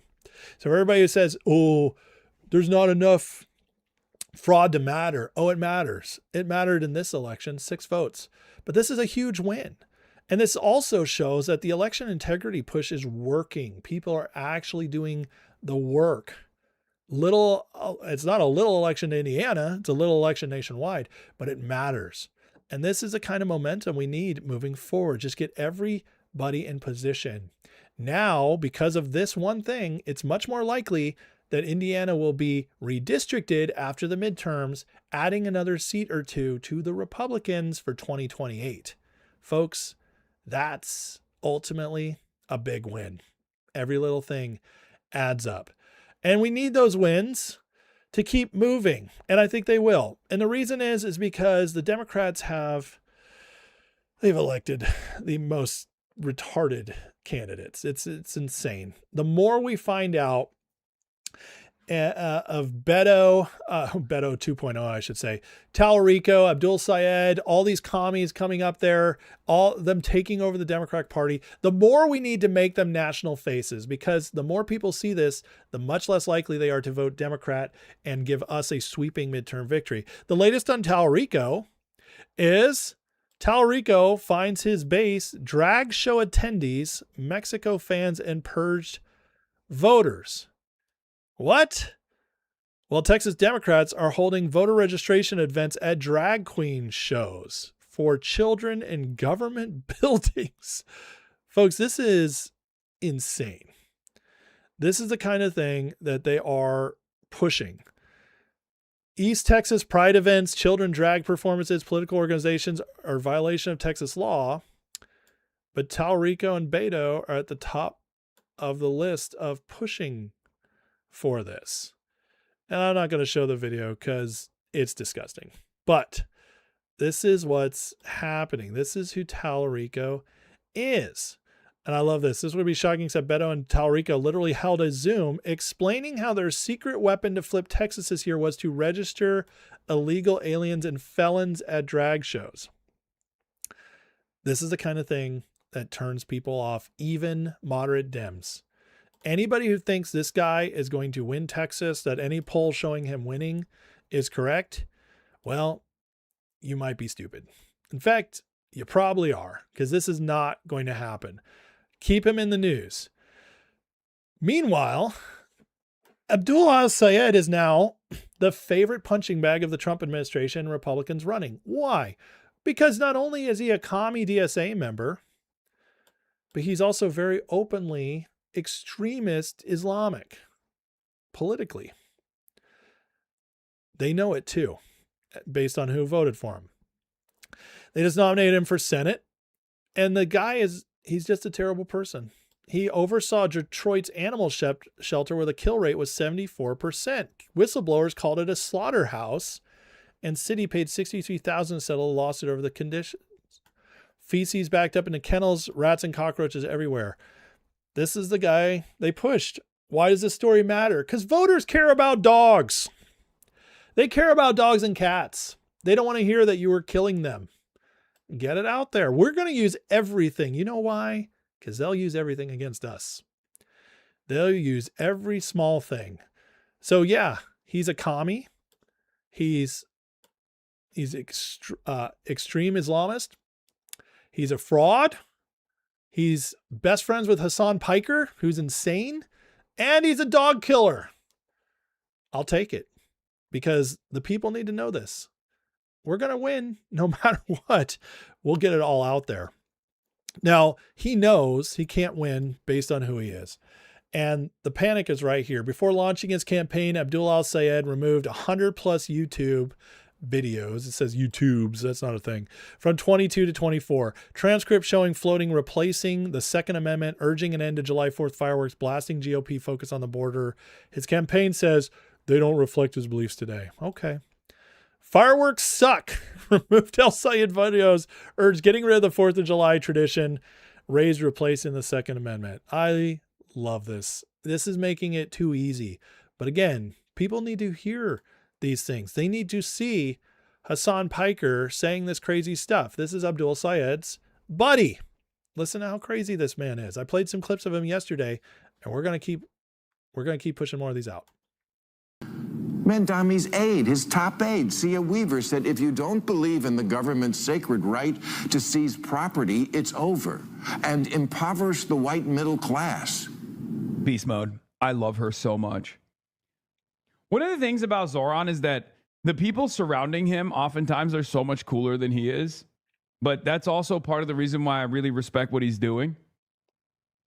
She's awesome. What? That's a goal? I love her so much as she's declaring, let's impoverish the white middle class. These people are sick. They are sick. And this is one of the people we need to make the face of the modern Democratic Party. You know how I know that? Because James Carville is freaking out about him. John Fetterman is refusing to work with the Democrats because of this guy and others like him. That means we need to be pushing him out in the open at every opportunity because he's a racist and he's a communist. I don't give a fuck what black people care about. Oh, black people care about this. Black people care about that. Like, shut the fuck up. That's not how politics works. Oh, well, Hassan, how dare you? Like it or not, black people care about this issue. It's like, it's such a fucking stupid stance. Any other black folk want to engage in radical activist language in this fucking chat? Suck my fucking cock. Yes, dude. It's because I'm racist. That's why. It's because I'm racist, dude. Go back to a better time when lynchings were happening. This is what I like as a black man. Are you always do? This is what we should, that's exactly what the Democrats want to hear, right? The guys who rely on 80, 90% black voters in order to win elections, along with the cheat, along with everything else. Let's go back to a better time, as he said, when lynchings were happening. Oh, that's going to go really well with their base.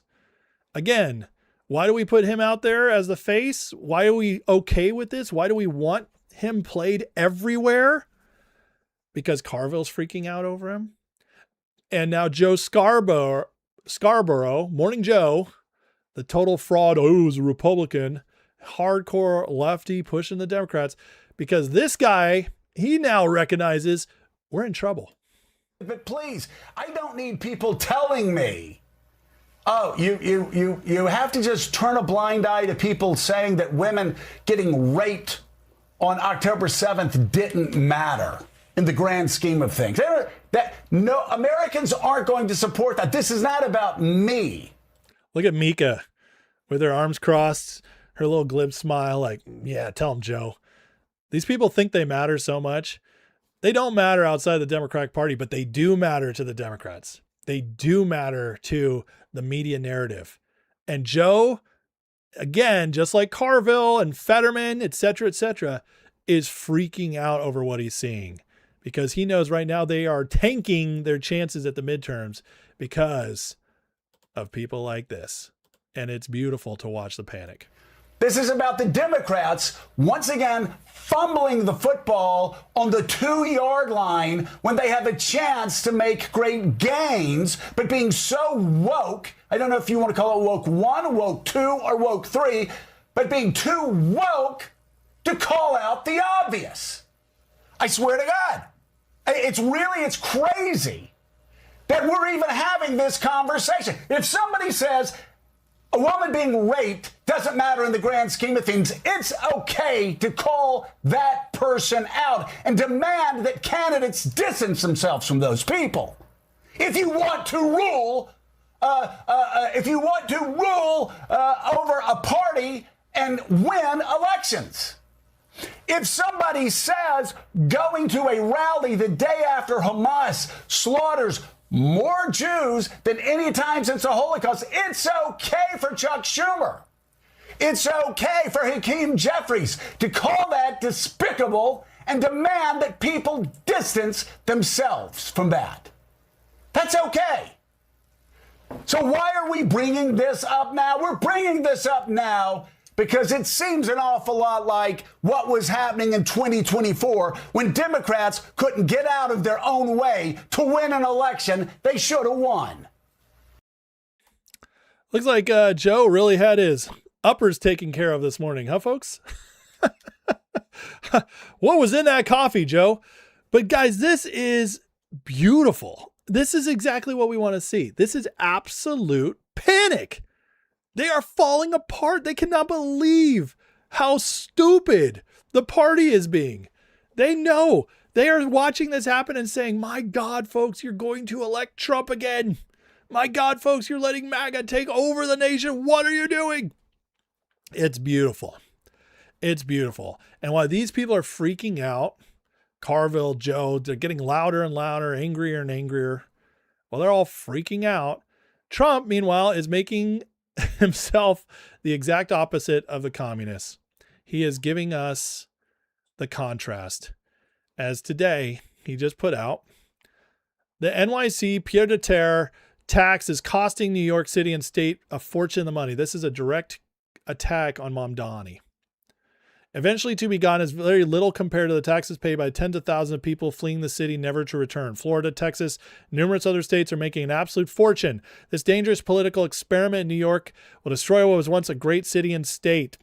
It's pure amateur hour, and it's hard as president of the United States to sit back and watch it happen, especially to a place I once loved.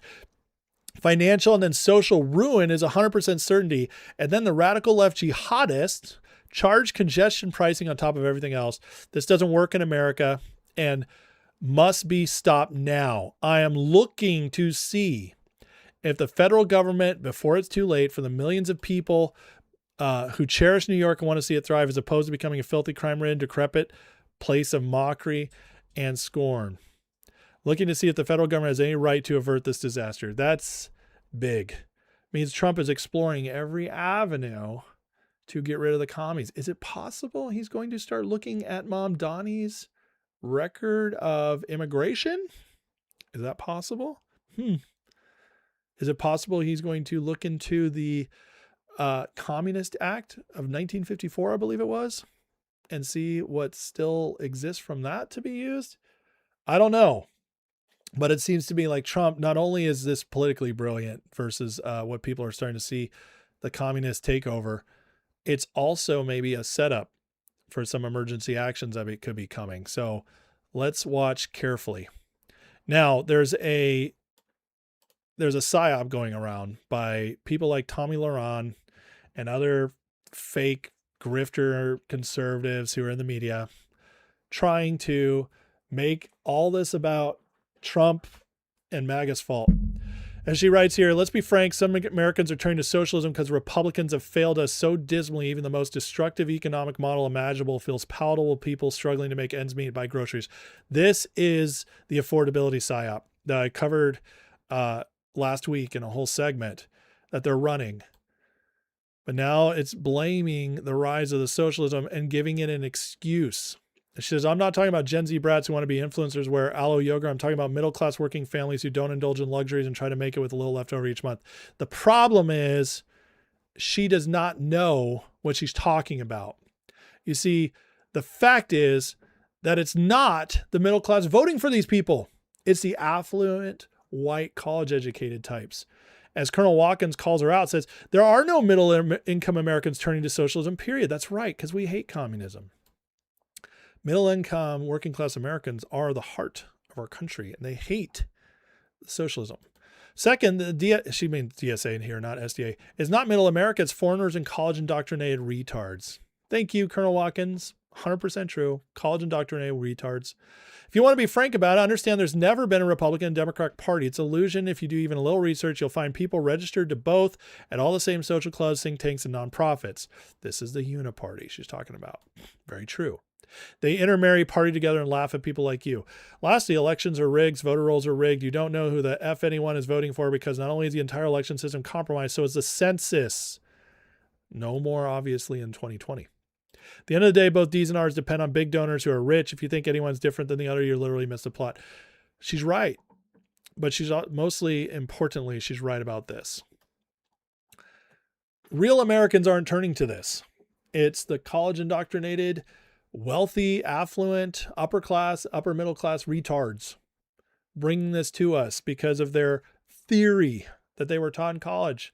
Working class don't have time for this. And by the way, working class are like the most competitive people. They're like, screw you. I don't want to pay. I don't want my dollars making it so you don't have to work, because they work hard for their money. They don't go there. That's why this whole psyop is such a lie. The working class is the base, is the backbone of MAGA. And they're trying to convince us it's not. It's insane. Here's some of the proof coming in. The receipts keep coming in. What's more working class than the Midwest? Wisconsin, who's been blue or purple for a long time now, as Hong is coming in. By the way, she should be official tonight. The more she's polled, the more the better the Republican does. The real voters are rejecting this. General election is going to be terrible for them. In the state level elections, like Abdul Sayed in Michigan, it's going to be terrible. Which, by the way, my interview with Susan Kokinda, since she's in Michigan, is going to cover that a lot. That is coming in a couple of days. So stay tuned for that. Now, the next interesting thing is that Mike Lindell had a lot of scandal last week, as plenty of clips were coming out that he either, it seemed like he either supported amnesty or was at least open to some backdoor ways to amnesty, like worker programs. And, you know, I saw the clips. I looked into it. He did say some stuff that concerned me a little bit. However, I think Trump just put the debate to bed, as he not only endorsed Mike Lindell before, he has now doubled down. And that tells me that Trump's cutting through the crap. Says Lindell deserves a big win in Minnesota today. Nobody's worked harder, given up so much in fighting for free and fair elections. Go out now and vote for Mike Lindell. He won't let you down. I have a feeling that Trump has had personal conversations with Mike and was assured that's not going to go down that way. So we should find out tonight if Lindell is going to be the official candidate for the Republicans, in which case, because of the lefties, he might actually have a chance of turning Minnesota red. It's an outward chance, but it's there. It's there. And now, with all the panic going on of the communist takeover of the Democratic Party, Joe Scarborough yelling, Waimika sits there so happy about it, James Carville freaking out. They're panicking about more and more, as Trump is now alluding to the fact that he may have emergency powers for the election to make sure it's free and fair. And this clip does have a lot of people freaking out on X. Okay, because it's so hard to get the Senate to do anything. Now they're on recess. They don't get anything done if they never get the Save America Act done. You have the right to declare a national security emergency for elections. And the Supreme Court ruled in 1983 under Reagan that INS versus Chadha, that if you declare a national security emergency as the President of the United States, They can't challenge it. It can only be overturned by a 2/3 vote of both houses of Congress. So if you do this in the next month, we will get photo ID, proof of citizenship, and a limit to mail-in ballots. And Let you me don't just say even that need stranger the things Senate have vote. happened. Okay, I'll leave it at that. All right, we'll leave it at that. So let me finish with a couple things. Dr. Fauci, can't you challenge the auto pen? You should challenge in court. Well, we are doing the auto pen. We are doing. You are doing it. Okay, well, good. What has to happen? I mean, I've become an expert on the auto pen thing. Do you hear that? We have ways and things to do. And folks, again, going back to here, where Trump's looking into a federal solution to the communist threat, what's going on in New York, et cetera, et cetera. It's pretty clear Trump is sending a warning. And that's how I read it. I think it's actually very clear. Trump's letting them know, I will do whatever it takes to win this election. I will do whatever it takes to make sure it's fair. I will go all out. I will use whatever power is given to me. So far, we have the executive order on mail-in ballots being held up. That is going to significantly hurt them.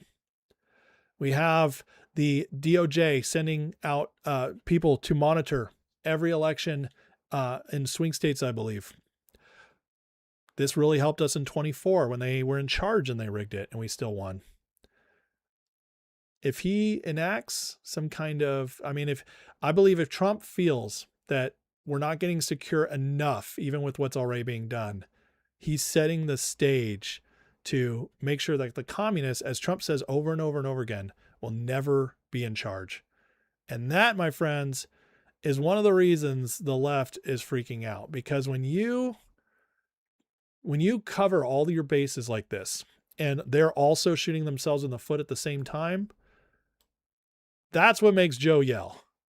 That's what makes Joe big mad. Makes James Carville big mad. Because they know they can't win. They can't win unless they lie. They can't win unless the whole system is rigged for them. And that's why they're going to continually lose it more and more leading up to the midterms. And it's why I am very positive at this point that the midterms are going to be a lot better for us than many are projecting. Okay, hit that like and subscribe, guys. Next, we got the Grifter Report. We're going to get into it. Saw a great little troll here freaking out. Mazer always means I'm over the target on something. So thanks, Mazer, for showing up and proving to me that that we're over the target here. Let me catch up with you guys in the chat before we get to the Grifter Report. Let's see here. Punch Cat with $100 super chat. Thank you, Punch Cat. My God, that's so generous of you. Says, I too was once there. Poor and poverty are very different. Never forget the first shall be last and last first. Lord sees us all through. Amen, friend. Amen. Thank you so much for the very, very generous super chat. It's extremely appreciated. You guys are awesome, as always. Let's see here. Mazer probably works for Tucker or Candace. I mean, they all work together, right? At this point, that's kind of, it's pretty clear about that. Did anybody tag me on anything? I want to make sure I'm doing as good as I can, keeping up with you guys. Let's see. Don't you wonder what the regular viewers are thinking watching that bozo clown? What? Do you mean Hassan Piker or Joe? I don't know how anybody watches these people, honestly. I watch some clips, but I can't watch them. This is where we're going to have some fun, folks. Tucker and Hunter. So strap in. It's going to be, I'm telling you, it's much worse than you think it is if you haven't watched it already. It was so bad. So we're going to cover it in a second. I was homeless for a year and a half, even though I was working a dead-end job several years ago. Wow. Don Julio, that's crazy. Kellyanne Washburn with a $20 super chat. Thank you so much. This is to you and your family. Thank you, Kellyanne. That's very, very generous of you. I greatly appreciate it. For those who don't know, I did run late today because just some family issues. So just please keep my family in your prayers. Just some hard stuff, hard decisions we got to make. So, but appreciate you guys very much. All right, get started here in just a second. Anything else? DJ says, I predict if the SAVE Act gets passed, every state will turn red besides New York. No SAVE Act, we lose. I disagree. And this is why I disagree. Will it be closer if they don't pass it? Absolutely. But it's not hopeless. And we have a lot of integrity, election integrity stuff already built into the system again that has not, hasn't been tested, but we're way ahead of where we were in 24. Way ahead of where we were in 24, which we won. Way ahead of where we were in 2020. So, you know, things are heading in the right direction. So I think for the most part, Trump is feeling pretty good about the midterms based on what I'm seeing. So, okay. You guys ready to get into it? So, today's Grifta Report. We're going to,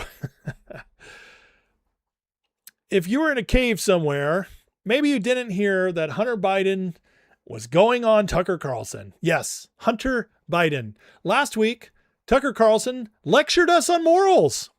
Gave us a whole 10-point spiel on morals in politics and how we need to get back to it to save America.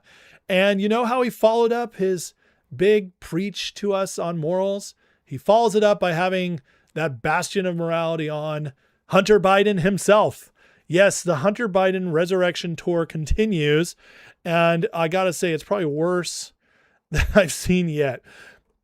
Says, Tucker says someone connected to Netanyahu was behind the laptop. So if you guys remember in 21, there was a laptop, Hunter Biden's laptop, that just so happened to be pretty awful. And they didn't want to get it out there before the election, so they covered it up.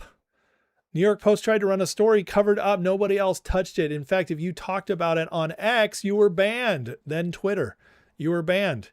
And now Tucker Carlson's trying to let us know that it was the Jews behind the laptop. Yes, Hunter Biden apparently is just yet another victim of the Jews. This is insane, but we will talk about just why it's so insane here in a minute. But listen to this. It's but they were pushing that so hard, and all the intel guys are like, "Oh, it's Russia." It's like, you lie, because they called me. I sent one of my producers out to go meet with a guy connected to Netanyahu. They were behind that, and I felt that everybody in DC knew that, but there was so much pressure never to criticize Israel in any way. I thought everybody in DC knew it was from Israel. What? I follow this stuff very closely, folks. Have been for years. Was covering it back then, although not like I am now. Nobody watching me back then. But the point is no one was even whispering that this laptop came from Israel. I'm sorry, but if anybody thought it had, there were at least been whispers of it. No, Hunter Biden is just a POS trash person. Not surprisingly, coming where he was spawned from. But to blame this on Israel, guys, the Israel op, PSYOP, is getting crazier and crazier. And it kind of should make you more and more realize just how insane it was all along. That they were just like, it's the Russians. It's the Russians. They're the ones penetrating our political system. It's like, you lie. Everyone knows what's actually happening. This was my perspective, and it drove me insane. And by the way, I didn't say that on Fox News. I'll admit it. I'll admit that I didn't say it on Fox News. Yeah, Tucker, you just told us that you had it. Well, he lets Hunter explain away the laptop even more. I mean, I'm telling you, this is from the people who are calling Trump and the administration the Epstein class. Meanwhile, Hunter Biden's father completely covered up the Epstein files for 4 years.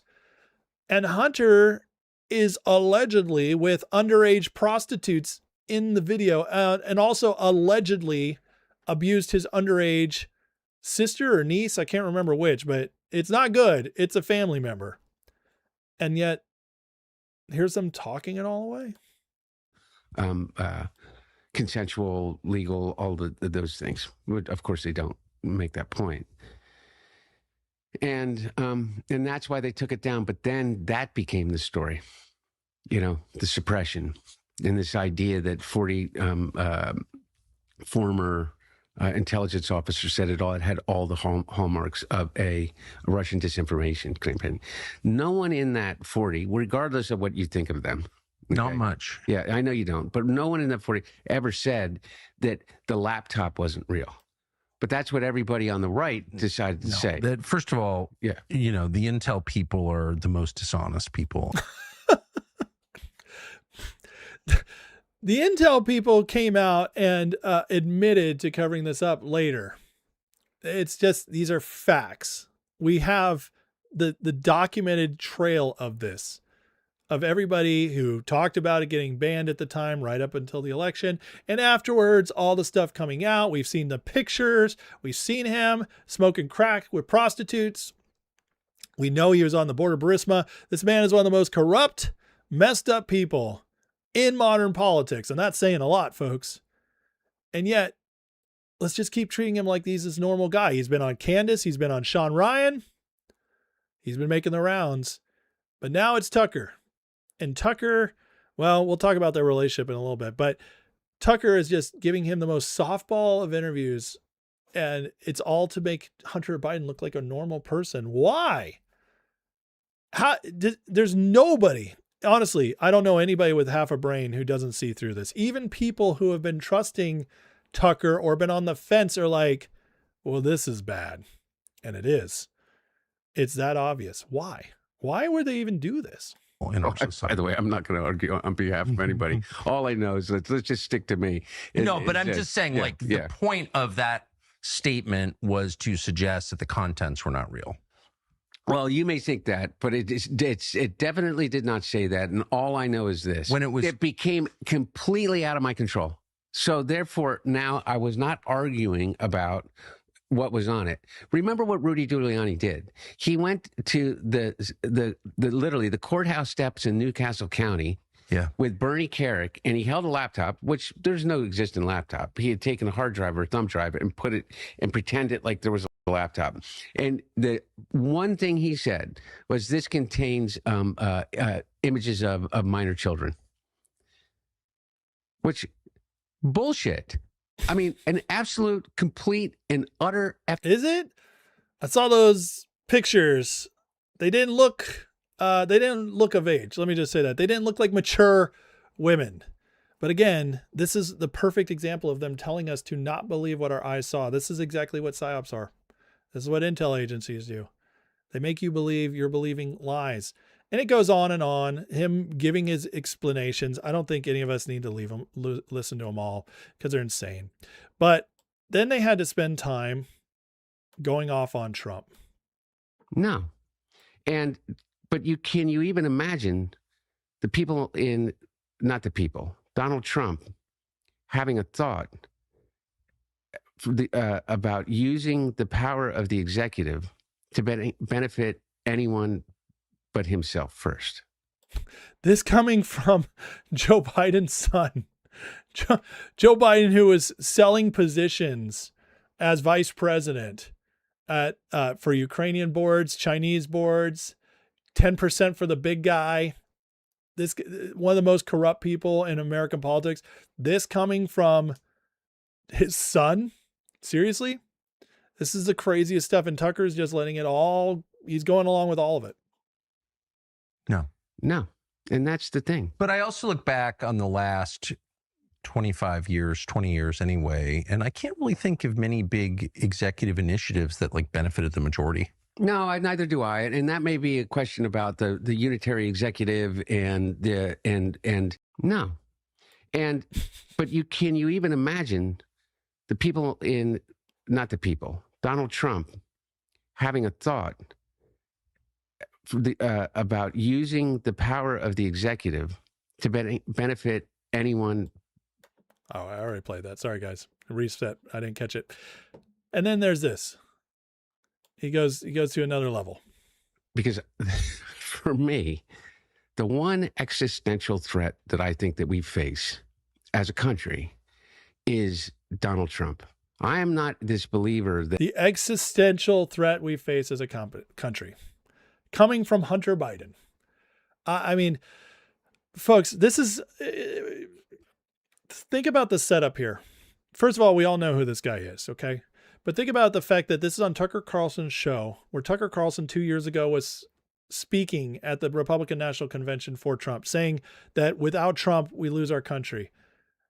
And in 2 years, he's gone from that completely celebrating, pushing Trump all along, to now, A, calling him the Antichrist 2 months ago, and B, now have Hunter Biden on saying he's the most existential threat in our country without a pushback. If you don't see the op, I don't know what to tell you. This is why we got to cover this stuff, because it has to be exposed. Regular people might just like stumble on this, might be like, oh, wow, this is an interesting conversation. We have to push back on this stuff. But now this one is so obvious. I just don't know I don't know if anybody isn't woken up by this, which then it begs the question, what is the point? Right here, Tucker Carlson isn't a journalist anymore. He's a full-time propagandist whose only job is to sow division using the issue of Israel to do it. 100% true. Here's them listing off their heroes. And by the way, it's like all the stars of the Grifter Report on a regular basis. That's pretty hilarious, honestly. Candace Owens. I love Candace. I do too. Yeah. I do too. I've taken a lot of abuse for saying that, but I do. I know her, and I think she's a great as person. a person. Yeah. Forget the politics and anything, and largely why I'm sitting here. We've known each other for quite tangentially for 30 years. Yes. Him and Tucker have known each other for 30 years. That's interesting. Tucker, a little deep statey. We love Candace Owens. It's so crazy. It's so crazy to me. They have to put this up there. They all circle jerk each other. It's just like the picture we had the other day with Massey, Kent, Tucker, who else was in there? Marjorie Taylor Greene. They all just keep propping each other up. It's the same circle of people over and over again. It's insane. And they just keep getting more outrageous. And this is where you're starting. I talked to somebody today who was like, maybe at this point, Tucker's actually trying to, like, he's doing this on purpose to sound ridiculous so that people go back to Trump. It's like a roundabout psyop. I don't know. But when he says stuff like this, it makes you wonder. But it didn't work. It didn't work. It didn't matter that you voted for him. You got the same thing that you were going to get if you voted for Kamala Harris. Like, that's my perspective on it. Yeah. And so what does that tell you? It tells you that you're putting your faith in the wrong thing, which is. So now Trump is the same as Kamala Harris. There you go. That's out of Tucker's mouth. That's exactly what Nick Fuentes has been saying. The same as Kamala Harris. Again, you have to not think at all to take any of this serious. Tucker had Hunter's laptop years ago and was going to expose it all. I remember on his show him talking about this. We have the laptop. We're going to reveal it. And then a couple days later, he was like, we were told we can't, or he had some excuse. He says, never happened. Now they're best friends starting a new political party because they hate Trump. You can't make this up. Tucker's always been a CIA clown. That's what I believe. But listen, look at this. Hey guys, I don't want to take too much credit here, but I'm pretty sure I was the first person who said this exact line. I'm pretty sure I was the first one in March when they all started shifting in because of Iran. I started saying it back then. All assets are now deployed. Well, a lot of other people are starting to pick up on it. It's almost showtime, so all assets are being deployed. That's exactly what's happening. They are desperate. They're going to run everything they can to try to get a little bit of a grip. But it just gets sicker the more you look at it. Tucker Carlson tried to use Hunter Biden to get his son into Georgetown. Emails reveal the extent which Carlson was willing to turn on Biden's son since the 2020 election. Interesting. What a corrupt class. All working with each other. Here's clips on YouTube. Hunter Biden laptop repairman tells all. The contents of the laptop are real, horrendous, but also Israel had some role in transferring. Really? No. Tucker Carlson talked to the guy who repaired the laptop, because now they're saying that it was never dropped off. Now they're saying that nobody ever dealt with it. That it's all a lie. It was all just the Jews put it out there. Netanyahu did it. Unfortunately, history tells us we have, let me put it this way. Tucker, we got the receipts. We got the receipts. And everything Hunter was saying on your show is a lie. Crowder breaks it down really well. Claim, Hunter didn't drop off the laptop. Truth, he did. On April 12th, 2019, Hunter signed a receipt for an $85 repair on a 3 MacBook Pros. His own legal team has never denied he dropped it off. You'd think the legal team would have denied it. Claim, Ukraine was shopping the laptop to Giuliani in 2018. Timeline's flat out wrong. Yes. Lev Parnas claimed Ukraine told him about the laptop in February 2019, but with zero corroborating evidence. Parnas himself is on record saying any Hunter-related evidence didn't surface in Ukraine until May of 2019. Claim, Giuliani met with GRU agent Andrei Durkok in 2018. Truth, Giuliani didn't meet Durkok until December 2019. The meeting produced the edited Biden Poroshenko tapes, nothing to do with the laptop. You know, the tapes where Biden is like, do this to the prosecutor. You better prosecute this if you want any aid from us. Yeah, where he was doing exactly what they claimed Trump did when Trump was impeached. Yeah. Claim, Israel started the Biden underage sex conspiracy. Truth is 100% hearsay. However, the rumor was first publicly circulated by an anti-CCP Chinese YouTuber. So an anti-Chinese YouTuber circulated the rumor first. And we are turning that into Israel starting it. It's amazing what facts do. Facts just blows all this stuff out. It's so flipping insane. And it's so insane that now every Republican, every conservative commentator, every single one of them that's legit independent, who's been maybe trying to give a long leash to these people because they all are kind of in the same orbit of influencers. Now they're all calling each other out. Andrew Wilson, this is effing wild. When the hell did conservatives decide to give Hunter Biden a pass on everything? What the F is going on around here? Andrew, you should watch my show more often. It's called Grifting. These are grifters. Tucker. By the way, Tucker is not a conservative. Neither is Candace Owens. Neither is Sean Ryan. That is part of the grift that they lied to us.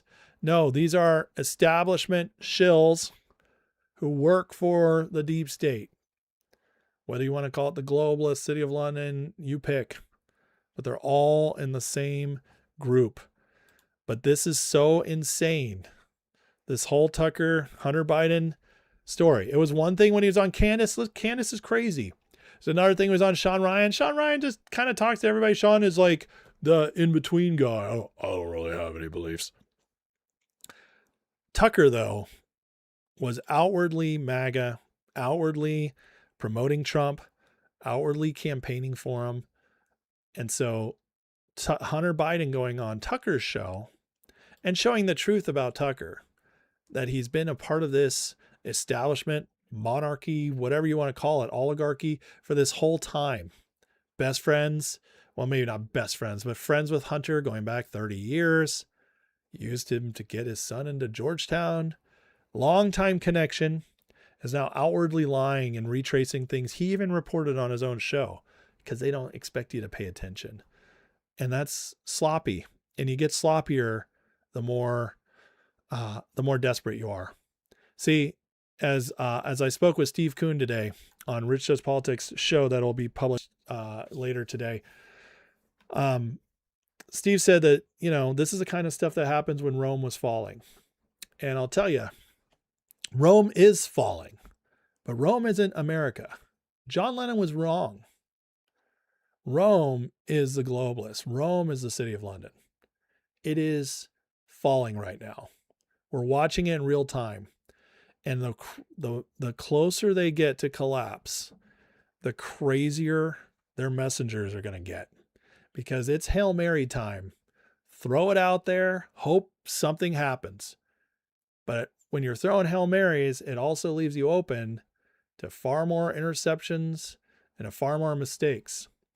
And that's what we're watching right now. The end of their system, the end of their PSYOP control. It's just going to get wilder and wilder from here. But right now, this Hunter Tucker interview, this for now was peak wild.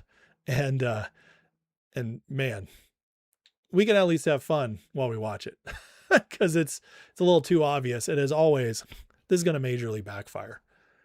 Andrew's post right here is the tell. People are waking up more and more every day. Okay, guys, hit that like and subscribe. Thank you for watching today. Because I went long, I am going to have to cut out of here pretty quick now since I started late. But Jocelyn with a $1 on Rumble says his niece. Okay, thank you, Jocelyn. Thanks for correcting me on that. Ministry of Wrong with a $5 super chat says, funny, Tucker loves referring to random TDS people in the intel community when they say BS about Iran not having nukes. Right? I know it's all a game. It's all a flippin' stupid game. But thank you guys for the super chats. And thanks to everybody for the super chats today. Thank you for the support of the channel. I feel very blessed, very loved by you guys. Love this community. Thank you guys for watching today. And tomorrow I plan to be back on time at noon. And we'll start over again. D3 says, one could look at as a fall of the British imperial system and the rise of American system of political economy. Absolutely. I agree with that. DJ says, does it help or hurt Democrats? Hunter being on Tucker's show, talking about his laptop. Biden's our allies. I don't know about that, but nice try, bud. But I do think it helps us heading into the midterms. All right, let's pray. We're going to call it a day. And guys, if I missed your question or comment, you really wanted to get it to me, let's try again tomorrow. All right. So Heavenly Father, thank you for today. God bless everybody here. Father, thank you for all their likes, their subscribes, their support just by watching, and the fact they give me some of their time every day. It's very humbling. So thank you for guys, all the people who blessed me, Lord, today. And I'm just very grateful. I pray that you're with them, bless them in their days. Father, we pray for our president and his team, that you would protect them, watch over them, Lord, and give them wisdom and guidance in every decision they have to make. Father, we pray for continued exposure of the corrupt, of the lies, of the psyops, everything meant to discourage us or distract us. I pray that that continues to be uncovered so we can see through it and we can get justice as people wake up more and more. Thank you for everything that's happening at the speed it's happening. It's an amazing time to be alive. And Father, I just pray that each one of us is stirred to do whatever we can to make sure this country is better for the next generation and the next generation, the next generation after that. We leave a better country to those behind us. In Jesus' name we pray. Amen. Love you guys. Have a blessed day. Please, again, keep me in your prayers, my family in your prayers. And I will see you all tomorrow. God bless you and take care.